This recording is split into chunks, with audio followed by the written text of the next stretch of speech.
भगवतो श्रीसिंहोः रामानुजस्य चरणौ शरणं प्रपद्ये मातापितायुतयस्तनया विभूतिः सर्वं यदेव वदन्तजानाम् आद्यस्य नः कुलपते कुलाभिरामं श्रीमन्मदङ्गुरुपरमामुद्रा भूतं शरस्य भगदाम्बजभट्टनाथ श्रीभक्तिदारकुलशेखरयोगिवाः भक्तामृतरेत्परकारिति प्रतिश्रान् श्रीमत्पराङ्कुशमुनिं प्रणतोऽस्मि नित्यम्।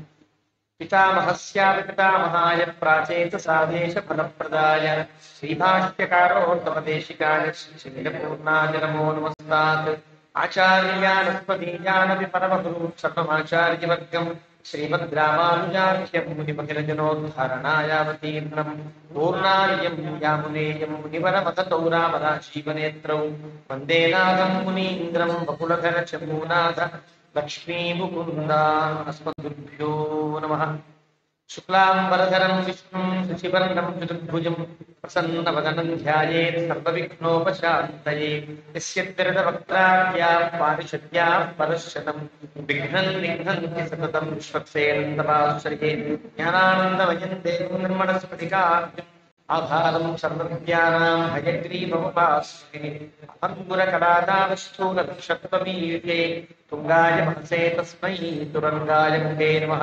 पूजन्तं राम रामेति मधुरं मधुराक्षरम् आरुह्य कृताशाखां वन्दे वाल्मीकिकोकिलं वाल्मीकेर्मुनिसिंहस्य कवितावनचारिणः शृण्वन् रामकथानादं को न याति परां गतिम्। यः पिबन् सततं रामचरितामृतसागरम् अतृप्तस्थं मुनिं वन्दे प्राचेतसमकल्मषम्।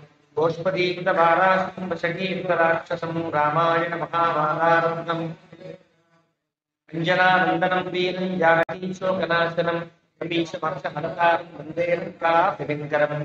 आनुशीलमारुताण्डं गोष्पदीकृतसागरं त्वदीकृतशग्रीवम् आञ्जनेयं नमाम्यहं। मनोजवं मारुत्तुल्यवेगं जितेन्द्रियं बुद्धिमतां वरिष्ठं पादात्मजं वानरयूथं श्रीरामदूतं उल्लङ्घ्य सिन्धो सलिलं सलीलं शोकबन्धिं जनकात्मजायाः आदाय वेले जगदाहं नमामि तं प्राञ्जलिराञ्जनेयम्। आञ्जनेयप्रतिपाटलारणं काञ्चनाद्रिकमनीयविग्रहं पारिजाततरुमूलवासिनं भावयामि परमानन्दनं। यत्र यत्र रघुनाथकीर्तनं तत्र तत्र कृतमस्तकाञ्जलिं बाष्पवारि परिपूर्णलोचनं मारुतिं नमत राक्षसान्तकं।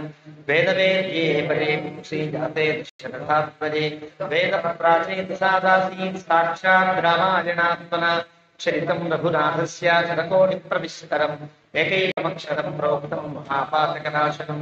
शृण्वन् रामायणं भक्त्या यत्पादं पदमेव वा स याति ब्रह्मणस्थानं ब्रह्मणा पूज्यते सदा।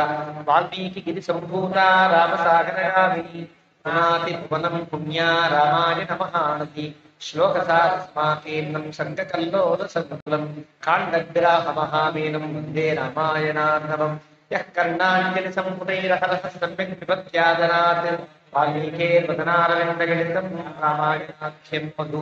जन्मं व्याधिभ्राविपत्तिमरणैरत्यन्तसोपद्रवं संसारं सविहाय गच्छति पुमान् विष्णोः पदं शाश्वतम्। तदुपगतसमाससन्धियोगं सममधुरोपणतार्थवाक्यबद्धम् रघुवरचरितं मुनिप्रणीतं दशशरथस्य दिशामयध्वं। श्रीराघवं दशरथात्मजमप्रमेयं सीतापतिं रघुकुलान्वयरत्नदीपम् आजानुबाहुरविन्ददलायताक्षं रामं शासनविनाशकरं नमामि। वैदेहीसहितं सुरद्रुमत्रयहैमे महामण्डपे मध्ये पुष्पकमासने विबले लीलासने सुस्थितम्। अग्रे वाचगिरिप्रपञ्चरचिते मुनिभ्यः परं व्याख्यातं भरतादिभिः परिवृतं रामं भजे श्यामलं। वामाङ्कस्थितजानकीं परिवृतोदन्तगर्तङ्करे चक्रञ्चोर्ध्वत्रेण बाहुबले शङ्खं शरं दक्षिणे विभ्रातपत्रनयनं भद्राद्रिमूर्ध्नि स्थितं केयूरादिविभूषितं रघुपतिं सौमित्रियुक्तं भजे। तपस्वाध्याय आपदामुपहर्तारं दातारं सर्वसम्पदां लोकाभिरामं श्रीरामं भूयो भूयो नमाम्यहं। धर्मात्मा सत्कृतं दश्च रामो राशतिर्यदि पौरुषे च प्रतिद्वन्द्वः शरैर्गहिरावणिं तपस्वाध्यायनिरतं तपस्वी वाग्विदाम्बरं నారదం పరిపప్రచ్చ వాల్మీకిని మునిపుంగవం మానుషాదప్రతిష్టానమగ శాశ్వతీస్తమాః యత్క్రౌంచంద్రనారేకం అవధీపితావమోహితం ధ్యాయే భద్రాద్రివైకుంఠరామం సీతారమాన్వితం శంఖచక్రధనుర్బాణధరం సౌమిత్రిసేవితం. శ్రీరామాయ నమః. శ్రీమతే రామానుజాయ నమః. భగవద్బంధువులారా, రామచంద్రమూర్తి అవతరించినటువంటి విలంబినామ సంవత్సరాన్ని పురస్కరించుకుని ఈ సంవత్సరం అంతా రామనామ వైభవంతో, రామ కథామృతంతో సాగాలనేటువంటి సత్సంకల్పంతో వికాస తరంగిణి జైర్మఠం వారు సంకల్పించినటువంటి ఈ మహాయజ్ఞంలో పాల్గొనే అవకాశం మనందరికీ లభించింది. చెప్పే అదృష్టం నాకు, వినే అవకాశం మీకు లభించింది.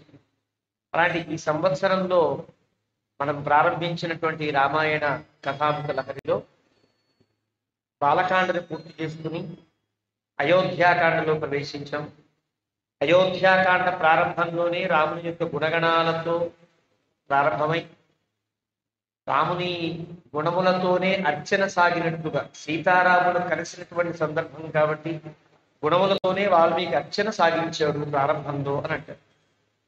ఇంతకు ముందు బాలకాండలో ప్రారంభమైనటువంటి గుణార్చన సగమే సాగింది అని, ఈ అయోధ్యాకాండ ప్రారంభంలో సంపూర్ణంగా సాగింది అని పెద్దలు వ్యాఖ్యానం చేస్తారు. అదే కాకుండా ఈ కాండ మాత్రమే సీతతో రాముడు కలిసి ఉండే గొప్ప అద్భుతమైనటువంటి కాండ కాబట్టి సీతాదేవి యుతం వీరం సర్వభూషణ భూషితం పితృభక్తం హరిం ధ్యాయేతు అయోధ్యాకాండ ఉత్తమి. సీతాదేవితో కూడుకున్న రాముడు మన కంటి ముందు కనిపిస్తూ ఉండేటట్లుగానే ఈ కాండంతా మనం అధ్యయనం చేయాలి అని పెద్దల యొక్క సంకల్పం, ఆజ్ఞ. మరి ఆజ్ఞ ప్రకారంగా సీతాదేవితో కలిసి ఉన్నటువంటి రామచంద్రమూర్తి అయోధ్య రాజ్య పట్టాభిషేకానికని దశరథ మహారాజు సంకల్పించిన రీతిలో తాను అంగీకరించవలసి వచ్చింది. దశరథుడు మాట్లాడే మాటను చూసినప్పుడు రాముడు ఏ ప్రత్యుత్తరము ఇవ్వడు. అవునని కానీ, వద్దని కానీ, భరతుడు రమ్మని కానీ, శత్రుఘ్నుడు వచ్చాక చేసుకుంటానని కానీ ఏమీ మాట్లాడే అవకాశము దశరథుడి కొడు. దశరథుడు ఇచ్చినా మాట్లాడే స్థితిలో రాముడు. ఒకటి, ధర్మ సంకటం రాముడికి తెలుసు. ఈ సందర్భంలో నేను పట్టాభిషిక్తుని కావడం యోగ్యమా, భరతుడికి చేయడం సముచితమా అనే విషయాన్ని మనకి అయోధ్యాకాండలోనే చిత్రకూట స్థలంలో భరతునితో మాట్లాడేటప్పుడు రాముడు ప్రకటిస్తాడు, ఆశ్చర్యకరంగా ప్రకటిస్తాడు. రాముడికి ఎట్లా తెలిసిందో మనకు తెలియదు, ఎలా విన్నాడో ఎలా ఊహించాడో తెలియకుండా అక్కడ ప్రస్తావిస్తాడు. అలాంటి స్థితిలో దశరథుని యొక్క ఆదుర్గా వారికి ఉండేటువంటి తనకి పట్టాభిషేకం చేయాలనేటువంటి సంకల్పాన్ని నువ్వు మాట్లాడు, నువ్వు చెప్పినట్టు విను అని చెప్పే దశరథుని మాటలకి కట్టుబడి తను అంగీకరించి కౌసల్య దగ్గరికి వస్తాడు. కాలం బట్టి చూస్తుంది, కాల నిర్ణయం వేరే ఉన్నదని రాముడికి తెలుసా అనిపిస్తూ ఉంటుంది రాముడి యొక్క ప్రవర్తన చూస్తుంది. ఆ రకంగా తల్లి దగ్గరికి వచ్చాడు. అయోధ్యలో కౌసల్య అంతఃపురానికి వచ్చాడు. అంబా పిత్రా నియుక్తోస్మి, నాన్నగారి చేత నియుక్తుడను కాబడ్డాను. నాన్నగారు నాకు ఆజ్ఞాపించారు తప్పనిసరిగా చేసుకోమని. కాబట్టి నేను సీత కలిసి ఏమేమి చెయ్యాలో అవన్నీ చేయించమ్మా అన్నప్పుడు కూడా ఆనందం కనిపించదు, పొడి మాటలే కనిపిస్తాయి. వాల్మీకి రచనలో ఉండే గొప్పతనం, మాటలు మాట్లాడిన సందర్భంలో ఆ పదాల ప్రయోగాన్ని కనుక గమనిస్తే ఆ వ్యక్తి యొక్క ఆ స్థితి, మానసిక స్థితి కూడా గుర్తించవచ్చు అని అంటారు పెద్దలు. రాముడు మాట్లాడింది సీతయాపి ఉపవస్తవ్య, సీత కూడా ఉపవాసం ఉండాలట, నేను ఉపవాసం చేయాలట, మేము ఎలా చెయ్యాలో, ఏం చేస్తే పట్టాభిషేకానికి ఆటంకం లేకుండా ఉందో అవన్నీ చేయించమ్మా అంటాడు. అన్న చాలా కాలం నువ్వు జీవించి ఉండాలిరా, ఇప్పటిదాకా నీకు వచ్చిన ఆటంకాలని తొలగిపోయాయంటే ఆశీర్వదించింది. సీతారాముల ఆశీర్వాదాన్ని పొందిన తర్వాత రామచంద్రమూర్తి మళ్ళీ తన అంతఃపురానికి చేరుకున్నాడు. 4వ సర్గ ముగింపుడు, 5వ సర్గ ప్రారంభం. సందిశ్య రామం నృపతి శోభావిన్యభిషేచనే పురోహితం సమాహూయ వశిష్ఠమిదమబ్రవీత్. రామచంద్రమూర్తి ఇప్పుడు వశిష్ఠుడిని పిలిపించడం కోసం పంపించాడు. వశిష్ఠుడిని పిలిపించాడు రేపటి పట్టాభిషేకం కోసమని. దశరథ మహారాజు వశిష్ఠుడిని పిలిపించి నీవు రామచంద్రమూర్తి కడకు వెళ్ళి రామచంద్రమూర్తి చేయవలసినటువంటి పనులు ఏవైనా ఉంటే కనుక పట్టాభిషేకానికి అవన్నీ దగ్గరుండి చేయించవలసినది అని వశిష్ఠులకి దశరథ మహారాజు విన్నవించారు. ఆ రకంగా సందేశం ఇచ్చి సందిశ్య వశిష్ఠమిదం అబ్రవీత్ వశిష్ఠుడితో ఇలా అంటాడు. గచ్చ ఉపవాసం కాకుత్స్థం కారయ అద్య తపోధన శ్రీ యశోరాజ్యలాభాయ వధ్వాసాయతం వ్రతం. నీవు వెళ్ళవలసింది, రాముని చేత ఉపవాసాన్ని చేయించవలసినది, శ్రీ సంపద యశస్సు రాజ్యము మూడు రాముడికి వర్తించేటట్లుగా, రాముడికి కలిగేటట్లుగా సీతమ్మతో సీతాదేవితో కలిసి రాముడు ఉపవాసం ఉండేటట్లుగా నీవు నిమంత్రించవలసినది అని చెప్పారు. అలాగే తథేతి రాజానముక్త్వా వేద విదాంబర సతథా, అలాగే అని వెళ్ళాడు మహర్షి. స్వయం వశిష్ఠో భగవాన్ యయౌ రామ నివేశనం. మెల్లగా రాముని యొక్క అంతఃపురానికి వెళ్ళాడు. ఉపవాసయుతం రామం మంత్రవన్ మంత్రకోవిద బ్రాహ్మం రథవరం యుక్తం ఆస్థాయ వ్రత. వశిష్ఠుని కంటూ వేరే రథం ఉంటుంది. ఏ రథం పెడితే ఆయన రథం ఎక్కడ, దాని బ్రాహ్మం రథం అంటే బ్రాహ్మణోత్తములు ఎక్కడానికి వీలైనటువంటి స్థితిలో ఉండే రథం. అంటే ఎక్కడ వేరే గుడ్డలు కానీ మడికి ఇబ్బంది లేకుండా రీతిలో ప్రత్యేకమైన వ్యవస్థ ఏర్పరచుకుని బ్రాహ్మణ రథం ఉంటుంది. ఆ రథాన్ని ఎక్కాడైనా. ఇప్పుడు రాజపురోహితుడి స్థానంలో ఉన్నాడు వశిష్ఠుడు కాబట్టి ఆ రథాన్ని ఎక్కి రాముని యొక్క భవనానికి వెళ్ళాడు. స రామ భవనం ప్రాప్య పాండురామరథన ప్రభం తిస్ర కక్ష్యాహ రథేనైవ వివేశముని సత్తమః. రాముని అంతఃపురంలోకి వెళ్ళాలంటే 3 కక్షలు దాటాలి, 3 ప్రాకారాలు దాటి లోపలికి వెళ్ళాలి. 3 ప్రాకారాలు ఇవతలే ఎవరి రథం అన్నా ఆగాలి, లోపలికి వెళ్ళడానికి వీలు. కానీ వశిష్ఠుని యొక్క రథం రాజగురువు యొక్క రథం కావడంతో 3 కక్షలు దాటి రాముడి భవనం దాకా వెళ్ళింది. అక్కడికి దిగాడు. తమాగతం కృషి రామ త్వరన్నివ ససభ్రమ. వశిష్ఠ మహర్షి వచ్చాడని రాముడికి తెలిసి గబగబా పరిగెత్తుకుంటూ సంభ్రమంగా అంతవారు వచ్చారు కదా అని గబగబా వచ్చి మానయిష్యంస మానార్హం దిశచక్రామ నివేశనాడు. వశిష్ఠుడు వచ్చాడని తెలిసింది. గబగబా తన అంతఃపురంలోంచి బయటకు వచ్చాడు. తన యొక్క గదిలోంచి బయటకు వచ్చి అభ్యేత్య త్వరమానశ్చ రథాభ్యాసం మనీషిణ. వశిష్ఠుడి యొక్క రథము దాకా రాముడు దిగి వచ్చాడు. ఆ మెట్లు దిగి వశిష్ఠుని యొక్క రథం దాకా వచ్చాడు. వచ్చి సచైవం అభ్యేద్య త్వరమానశ్చ రథాభ్యాసం మనీషిణ తతోవతారయామాస పరిగృహ్య రథాత్ స్వయం. రాముడు వెళ్ళి ఆ రథానికి ఉండేటువంటి తలుపు తెరిచి తానే వశిష్ఠుని స్వయంగా రథంలో నుంచి కిందకి దింపుతున్నాడు. రామునికి ఉండే వినయం, రాముడు యువరాజుగా పట్టాభిషేకం జరుపుకోవడానికి సిద్ధమైనప్పటికీ కూడా ఏమాత్రం రాజసం లేకుండా గురువుగారి గతంలో వచ్చినప్పుడు ఎలాగైతే తాను ఎదుర్కొన్నాడో, ఎలాగైతే ఎదురెగాడో అదే స్థితిలో మళ్ళీ రాముడు రథం దగ్గరికి వచ్చి ఆ తలుపు తీసి వశిష్ఠుని యొక్క చెయ్యి పట్టుకుని అవతారయామాస, వశిష్ఠుని కిందకి దింపాడు రథంలోంచి. సచైవం ప్రశ్రితం దృష్ట్వా సంభాష్య అభిప్రసాద్య చ ప్రియార్హం హర్షయన్ రామం ఇత్యువాచ పురోహితః. అదే పద్ధతిలో ప్రశ్రితం, చాలా వినయవంతుడై ఉన్నాడు రాముడు. సంభాష్య, మాట్లాడి, అభిప్రసాదించ, ఇద్దరు ప్రసన్నమైనటువంటి మనస్కులై అయ్యారు. అయ్యి రాముడితో అంటున్నాడు వశిష్ఠ మహర్షి, ప్రసన్నస్తే పిత, నీ తండ్రి చాలా ఆనందంగా ఉన్నాడయ్యా. ఈ మధ్యకాలంలో ఇంత ఆనందం చూడలేదన్నాడో ఏమిటో తెలియదు కానీ చాలా ప్రసన్నంగా ఉన్నాడు. అంటే వశిష్ఠుడి యొక్క జీవన సంకల్పమే రాముడికి పట్టాభిషేకం చేయడమే. అంటే పట్టాభిషేకానికి ఎలాంటి అడ్డంకి లేకుండా దాదాపుగా సజావుగా సాగిపోతుందనేటువంటి ఊహ కలిగిన వాడే, ఒక విశ్వాసం కలిగిన వాడే ప్రసన్నంగా ఉన్నాడు. యౌవరాజ్యం అవాప్స్యసి, నీకు యౌవరాజ్యం రావడమే ఆయన యొక్క జీవన లక్ష్యం. ప్రియార్హం ఉపవాసం భవానద్య కరోతు సహసీతయ. ఈరోజు రేపు పట్టాభిషేకం కాబట్టి ఈ రోజు నువ్వు ఉపవాసం చేయవలసి ఉంటుంది. ఉపవాసం చేయాలి, సీతతో కలిసి చేయవలసి ఉంటుంది. ప్రాతః త్వాం అభిషేకాది యౌవరాజ్యే నరాధిపః పితా దశరథ ప్రీత్య యయాతి నహుషో యథా. ఎలాగైతే యయాతిని నహుష చక్రవర్తి పట్టాభిషేకం చేశాడో, అన్ని ఆటంకాలు తొలగించి యయాతిని పట్టాభిషేకుని చేశాడో, ఆ రోజున యయాతి కథలో పెడితే చిన్న చిన్నగా తెలుస్తుంది.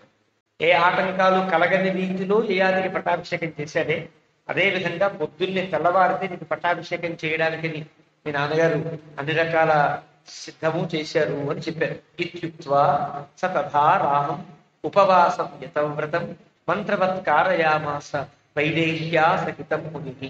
ఆ ప్రకారంగా సంకల్పం చెప్పించి విద్యుక్తంగా ఏమేం చెయ్యాలో ఆ సంకల్పాలు ఆ ఆచమనాలు అన్ని చేయించిన తర్వాత వశిష్ఠ మహర్షి వారిద్దరి చేత ఉపవాసానికి సంకల్పం చెప్పించి ఉపవాసం చేయించాడు.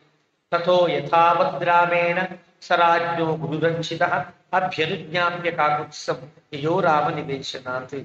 చెప్పి ఈ రాత్రంతా ఇలా ఉండండి అని ఇద్దరు చెప్పాడు. చెప్పి రాముని చేత అర్చించబడిన వారి అనుజ్ఞ తీసుకుని మళ్ళీ తాను వెళ్ళిపోయాడు వశిష్ఠ మహర్షి.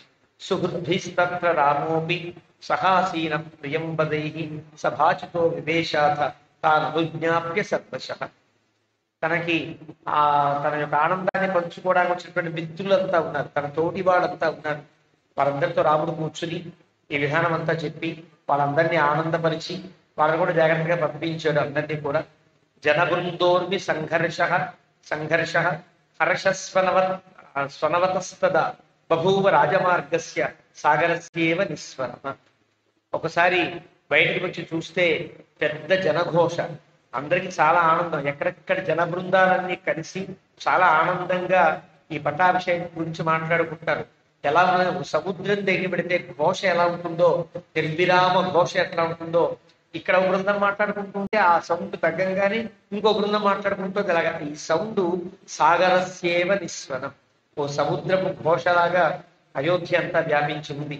సిక్త సంవృష్ట రథ్యాది తదహర్ వనమాలిని ఆసీదయోధ్యానగరి సముచ్ఛిత గృహధ్వజ. అన్ని దారులు కూడా అన్ని మార్గాలు కూడా చక్క ఆవు కళ్యాణి వెళ్ళినట్టుగా వెళ్ళారు. ఒక సుగంధ ద్రవ్యాలన్నీ పూశారు. ఆ రకంగా ఎక్కడ చూసినా ఒక ఆనందకరమైన వాతావరణం.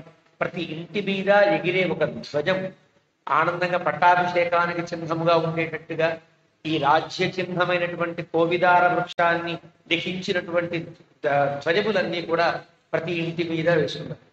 రాముని యొక్క ధ్వజానికి ఉండే గుర్తు కోవిదారము అనేటువంటి ఒక చెట్టు. ఆ చెట్టు గుర్తు వాళ్ళకి ఉంటుంది. అయోధ్యలో ఎక్కువగా ఉండేటువంటి ఆ చెట్ల గుర్తే కోవిదార ధ్వజులు. అయోధ్య ప్రజలు, అయోధ్య రాజులందరూ కూడా కోవిదారము అలాంటి ఆ చెట్టు యొక్క గుర్తుతోనే ధ్వజములన్నీ ఎగురుతున్నాయి. అలాగా ప్రతి ఇంటి మీద ధ్వజం. తదా అయోధ్యానిలయ సస్త్రీ బాలాబలో జన రామాభిషేకమాకాంక్షన్ ఆకాంక్ష హృదయం రవే. ప్రతి వాళ్ళు స్త్రీలు, బాలులు, వృద్ధులు అనే బిత్తలు లేకుండా అందరికీ రామకథనే చెప్పుకుంటారు. రాముడు పట్టాభిషేకంకి సిద్ధమవుతున్నాడనే ఆనందంతోనే ఉదయం రాత్రి ఆకాంక్షను ఉదయం రవే. అలా ఆలోచిస్తూనే ఉదయాన్ని చూచారంటే రాత్రి ఎవరు నిద్రపోలేదన్నమాట. రాముడు ఒక్కడు ఉపవాసం చేయడం కాదు, అయోధ్య ప్రజలంతా కూడా ఉపవాసం చేశారు. రాముడి జాగరణం అంతా చేసింది. ప్రజాలంకార భూతంచ జనస్య ఆనందవర్ధనం ఉత్సుకో భూజనో ద్రష్టుం తమ అయోధ్యా మహోత్సవం. ఎక్కడెక్కడి వాళ్ళు ఈ వార్తలు విని అయోధ్యలో జరిగేటువంటి ఈ పట్టాభిషేక మహోత్సవాన్ని సేవించడానికని ఎక్కడెక్కడి నుంచో వచ్చారు. ఏవం తం జన సంవాదం రాజమార్గం పురోహిత వ్యూహన్నివ జనౌఘంతం శనై రాజకులం గియో. ఇలాంటి ప్రజలందరూ వృద్ధాలుగా మాట్లాడుకుంటూ చాలా మంది వచ్చేవాళ్ళు, ఆనందించేవాళ్ళు. ఇలాంటి స్థితిలో వాళ్ళందరినీ తప్పించుకుంటూ వశిష్ఠుడి యొక్క రథం మెల్లగా బయలుదేరి తన యొక్క నివేశనానికి రాజకులానికి వెళ్ళిపోయి శితాభ్ర శిఖర ప్రఖ్యం ప్రాసాదం అధిలుఖ్య సహ సమీయాయ నరేంద్రేణ శక్రేణేవ బృహస్పతి. ఇలా శితాభ్ర శిఖరం అంటే తెల్లటి మబ్బు తునకల తెల్లటి మబ్బు శిఖరంలా ఉండేటువంటి ప్రాసాదాన్ని అధిరోహించి దశరథ మహారాజు దగ్గర వెళ్ళాడు వశిష్ఠ మహర్షి. తన ఏం చేశాడో చెప్పారు కదా. తమాగతం అభిప్రేక్ష్య హిత్వా రాజాసనం నృప సచ తస్మై తత్కృతం అభ్యవేదయతు. వెళ్ళాడు వశిష్ఠుడు, ఆయన చూపించిన సింహాసనంలో కూర్చున్నాడు. తత్కృతం, నీవేం చెప్పావో అది చేశాను అని. తనేం చెప్పాడు? రాముడి దగ్గరికి వెళ్ళు, సంకల్పాన్ని చెప్పించు, ఉపవాసానికి సంకల్పం చెప్పించుకున్నాడు కదా, అదంతా చేసి వచ్చాను అని చాలా చిన్న మాటగా తత్కృతం, అదంతా చేశానయ్యా. తేరచైవ తదాతుల్యం సహాసీనా సదాసుద ఆసనేభ్య సముత్తస్థు పూజయంత పురోహితం. అక్కడ ఉండే వాళ్ళంతా కూడా వశిష్ఠ మహర్షి చేసినటువంటి ఈ కృత్యానికి ఆనందించారు, వశిష్ఠ మహర్షిని అభినందించారు. గురునాథు అభ్యనుజ్ఞాత మనుజౌఘం విశుచ్యతం వివేశ అంతఃపురం రాజా సింహో గిరి గుహామివ. అక్కడ అప్పటిదాకా మాట్లాడుకునేటువంటి వారందరినీ కూడా జాగ్రత్తగా తప్పించుకుని గురునాథు అభ్యనుజ్ఞాత, వశిష్ఠ మహర్షి చేత కూడా అభ్యనుజ్ఞాతుడైనటువంటి దశరథ మహారాజు చాలా గంభీరంగా సింహం ఎలాగైతే గుహలో ప్రవేశిస్తుందో అలా తన అంతఃపురంలోకి వెళ్ళిపోయాడు. తదగ్ర్యవేష ప్రమదా జనాకులం మహేంద్ర వేష ప్రతిమం నివేశనం విదీపయంశ్చారు వివేశ పార్థివ శశీవతారాగణ సంకులం నభః. తదగ్ర్యవేష ప్రమదా జనాకులం, అందరూ కూడా పట్టాభిషేకం రేపైతే ఈ రోజు నుంచే అలంకరించుకునేవాడు. చాలా రాముడి పట్టాభిషేకం అంటే నేను ఈ పక్క నుంచోవాలి, ఈ డ్రెస్తో ఉండాలి, నేను ఈ పక్క నుంచోవాలి, ఇవి పట్టుకోవాలి, ఈ రకంగా అలంకారం చేసుకోవాలంటే ఎవరికి వాళ్ళు తగినటువంటి అలంకార భూషితులై అందరూ కూడా ఆ మహారాజు గారిని అనుసరిస్తున్నట్టుగా ఉన్నారు. అలా వాళ్ళందరినీ చూస్తూ ఆనందిస్తూ ఆ రాజుగారు లోపలికి వెళ్ళారు అని 5వ సర్గ పూర్తి చేశారు. గతే పురోహితే రామ, పురోహితుడు వశిష్ఠ మహర్షి సంకల్పం చెప్పి వెళ్ళాడు. ఆ తర్వాత సంకల్పంలో భాగంగా మళ్ళీ స్నానాన్ని ఆచరించాడు రాముడు. స్నాత నియత మానస, సాయంకాలపు సంధ్యాది కార్యక్రమాలన్నీ పూర్తి చేసుకుని సహ పత్న్యా విశాలాక్ష్య నారాయణముపాగమతు, పత్ని అయినటువంటి విశాలాక్షి చాలా ఆనందంగా కనులు విప్పారిన నేత్రాలతో సీతమ్మ తల్లి చాలా ఆనందం కదా. పట్టాభిషేకం కాబోతోంది అంటే తన చిన్నతనమే అయినప్పటికీ కూడా చిన్నతనంలో తన భర్త పట్టాభిషేకం రాజుగా సింహాసనంలో కూర్చుంటే ఆనందం కలగడం సహజం. అలాంటి ఆనందంతో విప్పారిన నేత్రములు కలిగినదయింది అంటారు వ్యాఖ్యాత. విశాలాక్షి అంటే ఇప్పటిదాకా విశాలాక్షి అనే పదం సీతమ్మకి వాల్మీకి వాడాడు, ఇక్కడ వాడాడంటే కారణం విప్పారణ నేత్రాలతో ఆనందంగా ఉన్నది సీత అని చెప్పడం కోసం. సీతమ్మ కూడా తెలియదు కదా అసలు రహస్యం, ఈ రాజకుల రహస్యాలు సీతకేం తెలుస్తాయి కనుక. కాబట్టి సీత చాలా ఆనందంగా ఉంది. అలా సీతతో కలిసి ఆనందంగా ఉండే సీతమ్మతో కలిసి రామచంద్రమూర్తి అనాడు నారాయణ ఉపాగమతు, వారింట్లో నిత్యము ఆరాధించబడే నారాయణమూర్తి అంటే ఆయన రంగనాథుడు అని పిలుస్తారు. రంగనాథుడు ఆయన కాకముందు నారాయణుడే కదా. శ్రీరంగంలో తాను పడుకుని అక్కడ నివేశం ఉన్న తర్వాత శ్రీ రంగనాథుడు, అంతకుముందు ఆయన నారాయణ మూర్తి పడుకున్నటువంటి మూర్తి. అంటే వారింట్లో ఆరాధన మూర్తి, వశిష్ఠుడికి బ్రహ్మదేవునికి పరమాత్మ ప్రసాదించిన మూర్తి. స్వాధ్యాయ బ్రాహ్మణంలో బ్రహ్మయజ్ఞ సందర్భంలో ఋషులందరూ కూడా ఋషేహ దర్శనాత్ అనేటువంటి ఒక నిర్వచనం చెప్పే చోట ఋషులందరూ కూడా వేదమును పొందిన వారై భగవంతుని యొక్క రూపాన్ని ధ్యానిస్తూ వేదాధ్యయనం చెయ్యాలనుకున్నప్పుడు భగవంతుడు ఒక రూపంలో కనిపించాడు. అద్భుతమైన రూపంలో తాను ప్రత్యక్షమయ్యాడు. కాంచనమూర్తి అంటారు విద్యారణ్య స్వామి కూడా వ్యాఖ్యానంలో. ఒక అద్భుతమైనటువంటి మూర్తిమత్వాన్ని పొంది స్వాధ్యాయ బ్రాహ్మణంలో మనకు కనిపిస్తుంది. ఈ ఋషులకి ప్రత్యక్షమయ్యాడు. తదృషయో బ్రువన్ తదృషీణాం ఋషిత్వం, అప్పుడు వాళ్ళంతా ఋషులయ్యారు. అప్పటిదాకా ఋషులు అని చెప్పినట్టు వేదం చెప్పదు. ఎప్పుడైతే భగవన్మూర్తిని కనులారా సాక్షాత్కరించుకున్నారో అప్పుడు వాడు ఋషులయ్యారు. ఋషేహ దర్శన, అప్పుడు భగవంతుని యొక్క మూర్తిమత్వాన్ని చూశారు. చూచి బ్రహ్మయజ్ఞాన్ని సంకల్పించి బ్రహ్మయజ్ఞాన్ని లోకంలో ప్రవర్తింపజేశారని స్వాధ్యాయ బ్రాహ్మణం వేదంలో వస్తుంది. ఆ మూర్తియే బ్రహ్మదేవుడు తన కుమారుడైనటువంటి వివస్వంతునికి, తద్వారా వైవస్వతమునకి అక్కడి నుంచి రాముని యొక్క తరం వరకు కూడా ఆ మూర్తే ఏర్పడింది అని చెప్తారు. అలా వచ్చిన మూర్తి నారాయణ ఉపాధి. అంటే ఈ లోకంలో ప్రథమ అర్చావతార మూర్తిగా భావిస్తారు ఈ నారాయణమూర్తిని. అయోధ్యలో ఉండేటువంటి రాముని యొక్క ఆరాధన అందుకున్న మూర్తిని ప్రథమ అర్చావతార మూర్తి అంటారు. అదే ఇప్పుడు శ్రీరంగ క్షేత్రంలో మనకి దర్శన భాగ్యాన్ని కలిగిస్తుంది.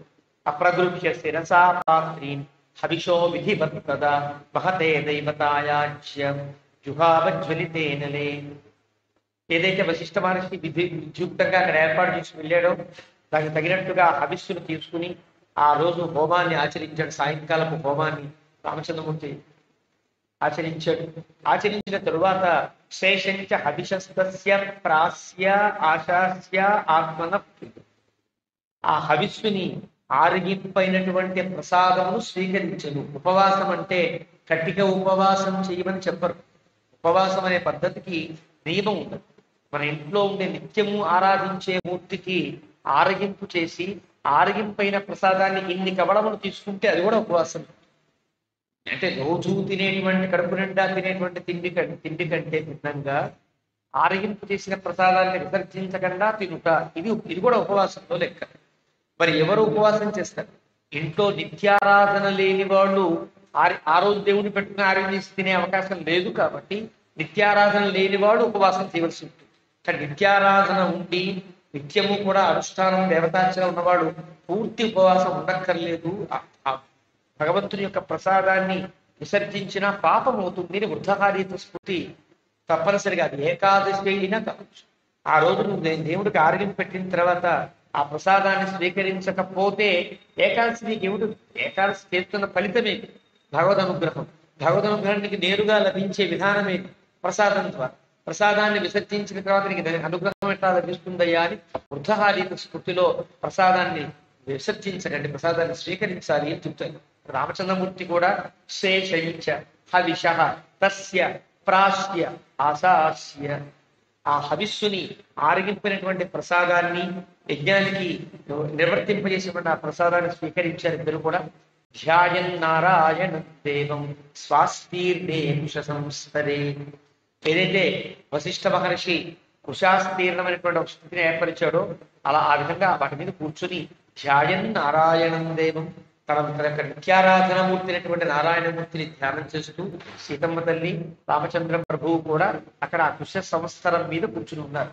వాగ్యత, మౌనం వహించారు. ఇద్దరు మాట్లాడుకోవడానికి వీళ్ళకి చాలా మౌనంగా ఉండాలి. వైదేహ్యా భూత్వా నియత మానస, పక్కన వైదేహి ఉంది, పక్కన సీతమ్మ తల్లి ఉన్నప్పటికీ కూడా మౌనం వ్రతంతో బ్రహ్మచర్యాన్ని పాటిస్తూ శ్రీమతి ఆయతనే విష్ణో శిష్యే నరవరాత్మక, తనకున్నటువంటి ఆ ఇంట్లోనే అంతఃపురంలోనే ఉండే దేవమందిరం, దేవాయతనం అని అంటారు. దేవుని ఎక్కడైతే పెట్టుకుంటారో ఆ ఆయతనాన్ని దేవాయతనం అంటారు. ఇళ్లల్లో ఉండే మందిరములంటే ఆ మందిరములోనే సీతమ్మతలతో కలిసి ఆ రాత్రి శయనించాడు. శిష్య అంటే ఉండెను లేక శయనించాడు. ఉపవాసము జాగరణ ప్రస్తావన ఉండదు, కానీ జాగరణం కూడా చేశాను అని వ్యాఖ్యాతలు కొంతమంది రాస్తారు. శిష్యే అక్కడ ఉన్నాడు. ఏకయామావశిష్టాయాం రాత్రియాం ప్రతివిబుధ్య సహా, ఇక్కడ మేలుకున్నాడు అని రాశాడు కాబట్టి పడుకున్నాడు అని చెప్పడంలో తాత్పర్య ఇబ్బంది ఏం లేదు. వ్యాఖ్యానం చెప్పిన మాట కూడా అదే. రాత్రి పడుకున్నాడు, పడుకుని పొద్దున్నే ఏకయామ అవశిష్ట, ఒకే ఒక ముహూర్తం ఉన్నది తెల్లవారడానికి, అంటే ఉషకాలంలో నిలిచాడు రాముడు. ప్రతి విబుధ్య సహ అలంకార విధింకృత్స్రం కారయామాస వైష్ణవ, తాను యథాప్రకారంగా తాను అలంకార విధిని పూర్తి చేస్తున్నాడు. ఆ దేవాయతనానికి కానీ తన ఇంటికి కానీ చేసి అలంకారం అంతా చేయించాడు. తత్ర శృణ్వన్ సుఖాహ వాచ సూతమాగధవందిన, సూతమాగధులు వస్తారు. వాళ్ళు ఆ దినచర్యలో ఉండేటువంటి ఆ రోజు ఉండే సంవత్సరాన్ని తిథిని ముహూర్తాన్ని పంచాంగ శ్రావణం చేయిస్తారు. పంచాంగ శ్రావణం పూర్తయిన తర్వాత పూర్వాం సంధ్యాం ఉపాసీన జజాపయత మానస, పూర్వ సంధ్య ప్రాతకాల సంధ్యని ప్రవర్తించాడు రాముడు, జపాన్ని చేసుకున్నాడు. తుష్టావ ప్రణత చ ఏవ శిరసా మధుసూదనం, మళ్ళీ ప్రాతకాలపు ఆరాధన ప్రకారంగా సంధ్యావనం పూర్తయిన తర్వాత మళ్ళీ తన నిత్యార్చన దేవతామూర్తికి నారాయణమూర్తికి నిత్యారాధన పూర్తి చేసుకుని మధుసూదనం నిమలక్షౌమ సంబీత వాచయామాస ద్విజాన్, తెల్లటి బట్టలు కట్టుకుని పట్టాభిషేకానికి సిద్ధమయ్యి వాచయామాస ద్విజాన్, ద్విజులని ఆజ్ఞాపించాడు. అప్పటిదాకా సిద్ధంగా ఉండే పురోహితులంతా కూడా పుణ్యాహ వాచనాది కార్యక్రమాలు నిర్వర్తించారు. అంతా కూడా పట్టాభిషేకానికి తను నియతంగా తాను చేసుకుని ఆ పట్టాభిషేకం యొక్క వేదిక దగ్గర రావాల్సినటువంటి సమయం. ఎలాగైతే వివాహానికి వచ్చేవారు ముందుగా స్నాతకాన్ని ముగించుకుని వివాహం దగ్గరికి మండపానికి వస్తారో అలాగా వివాహ పూర్వంగా జరిగేటువంటి కార్యక్రమానికి విధానంగానే పట్టాభిషేకా పూర్వంగా జరిగేటువంటి పుణ్యాహవాచనాది కార్యక్రమాలన్నీ కూడా జరుగుతున్నాయి. తేషాం పుణ్యాహ ఘోషోఠ గంభీర మధురస్తద, అలాగా పుణ్యాహవాచన ఘోష గంభీరంగా సాగుతోంది. అయోధ్యాం పూరయామాస సూర్యఘోషాలు నామిత, అయోధ్యంతా ఆ ధ్వని, వేదమంత్రాల ధ్వని, నాటకాల వాడు పాడేటువంటి కీర్తనల ధ్వని ఇదంతా కూడా వ్యాపించి ఉన్నది. సూర్యఘోషాలన్నీ మోగుతున్నాయి. కృతోపవాసంతు తదా వైదేహ్యా సహ రాఘవం అయోధ్యానయస్కృత్వ సర్వ ప్రముదితో జన. రాముడు రాత్రి ఉపవాసం ఉన్నాడు సీతమ్మతో కలిసి ఉపవాసం చేశాడంటే రాముడు కూడా పట్టాభిషేకానికి వాయిదా వేసే ఆలోచనలో లేడనమాట. పట్టాభిషేకానికి సిద్ధమయ్యాడని వార్త విన్న అయోధ్య ప్రజలంతా హర్ష, చాలా సర్వ ప్రముదితో జన, ప్రతి ఒక్కడు ప్రత్యేకంగా ఆనందిస్తున్నారు. కలిసి ఆనందించడం పక్కకు వెళ్ళి ఏమిటో అనుకోవడం కాదు. సర్వ ప్రముదితో జన, ఏకవచన ప్రయోగం సాముదాయక ఏకవచనం ఉంటారు. ఎవరికి వారు చాలా ఆనందంగా ఉన్నారు. ఆ రకమైన స్థితిలో తతః పౌరజన సర్వ శుత్వా రామాభిషేచనం ప్రభాతాం రజనీం దృష్ట్వా చక్రే శోభయితుం పుని. తెల్లవారిపోయింది. గబగబా వాళ్ళు తమ తమ ఇళ్లని తమ తమ వీధుల్ని అలంకరించడానికి సిద్ధమయ్యారు.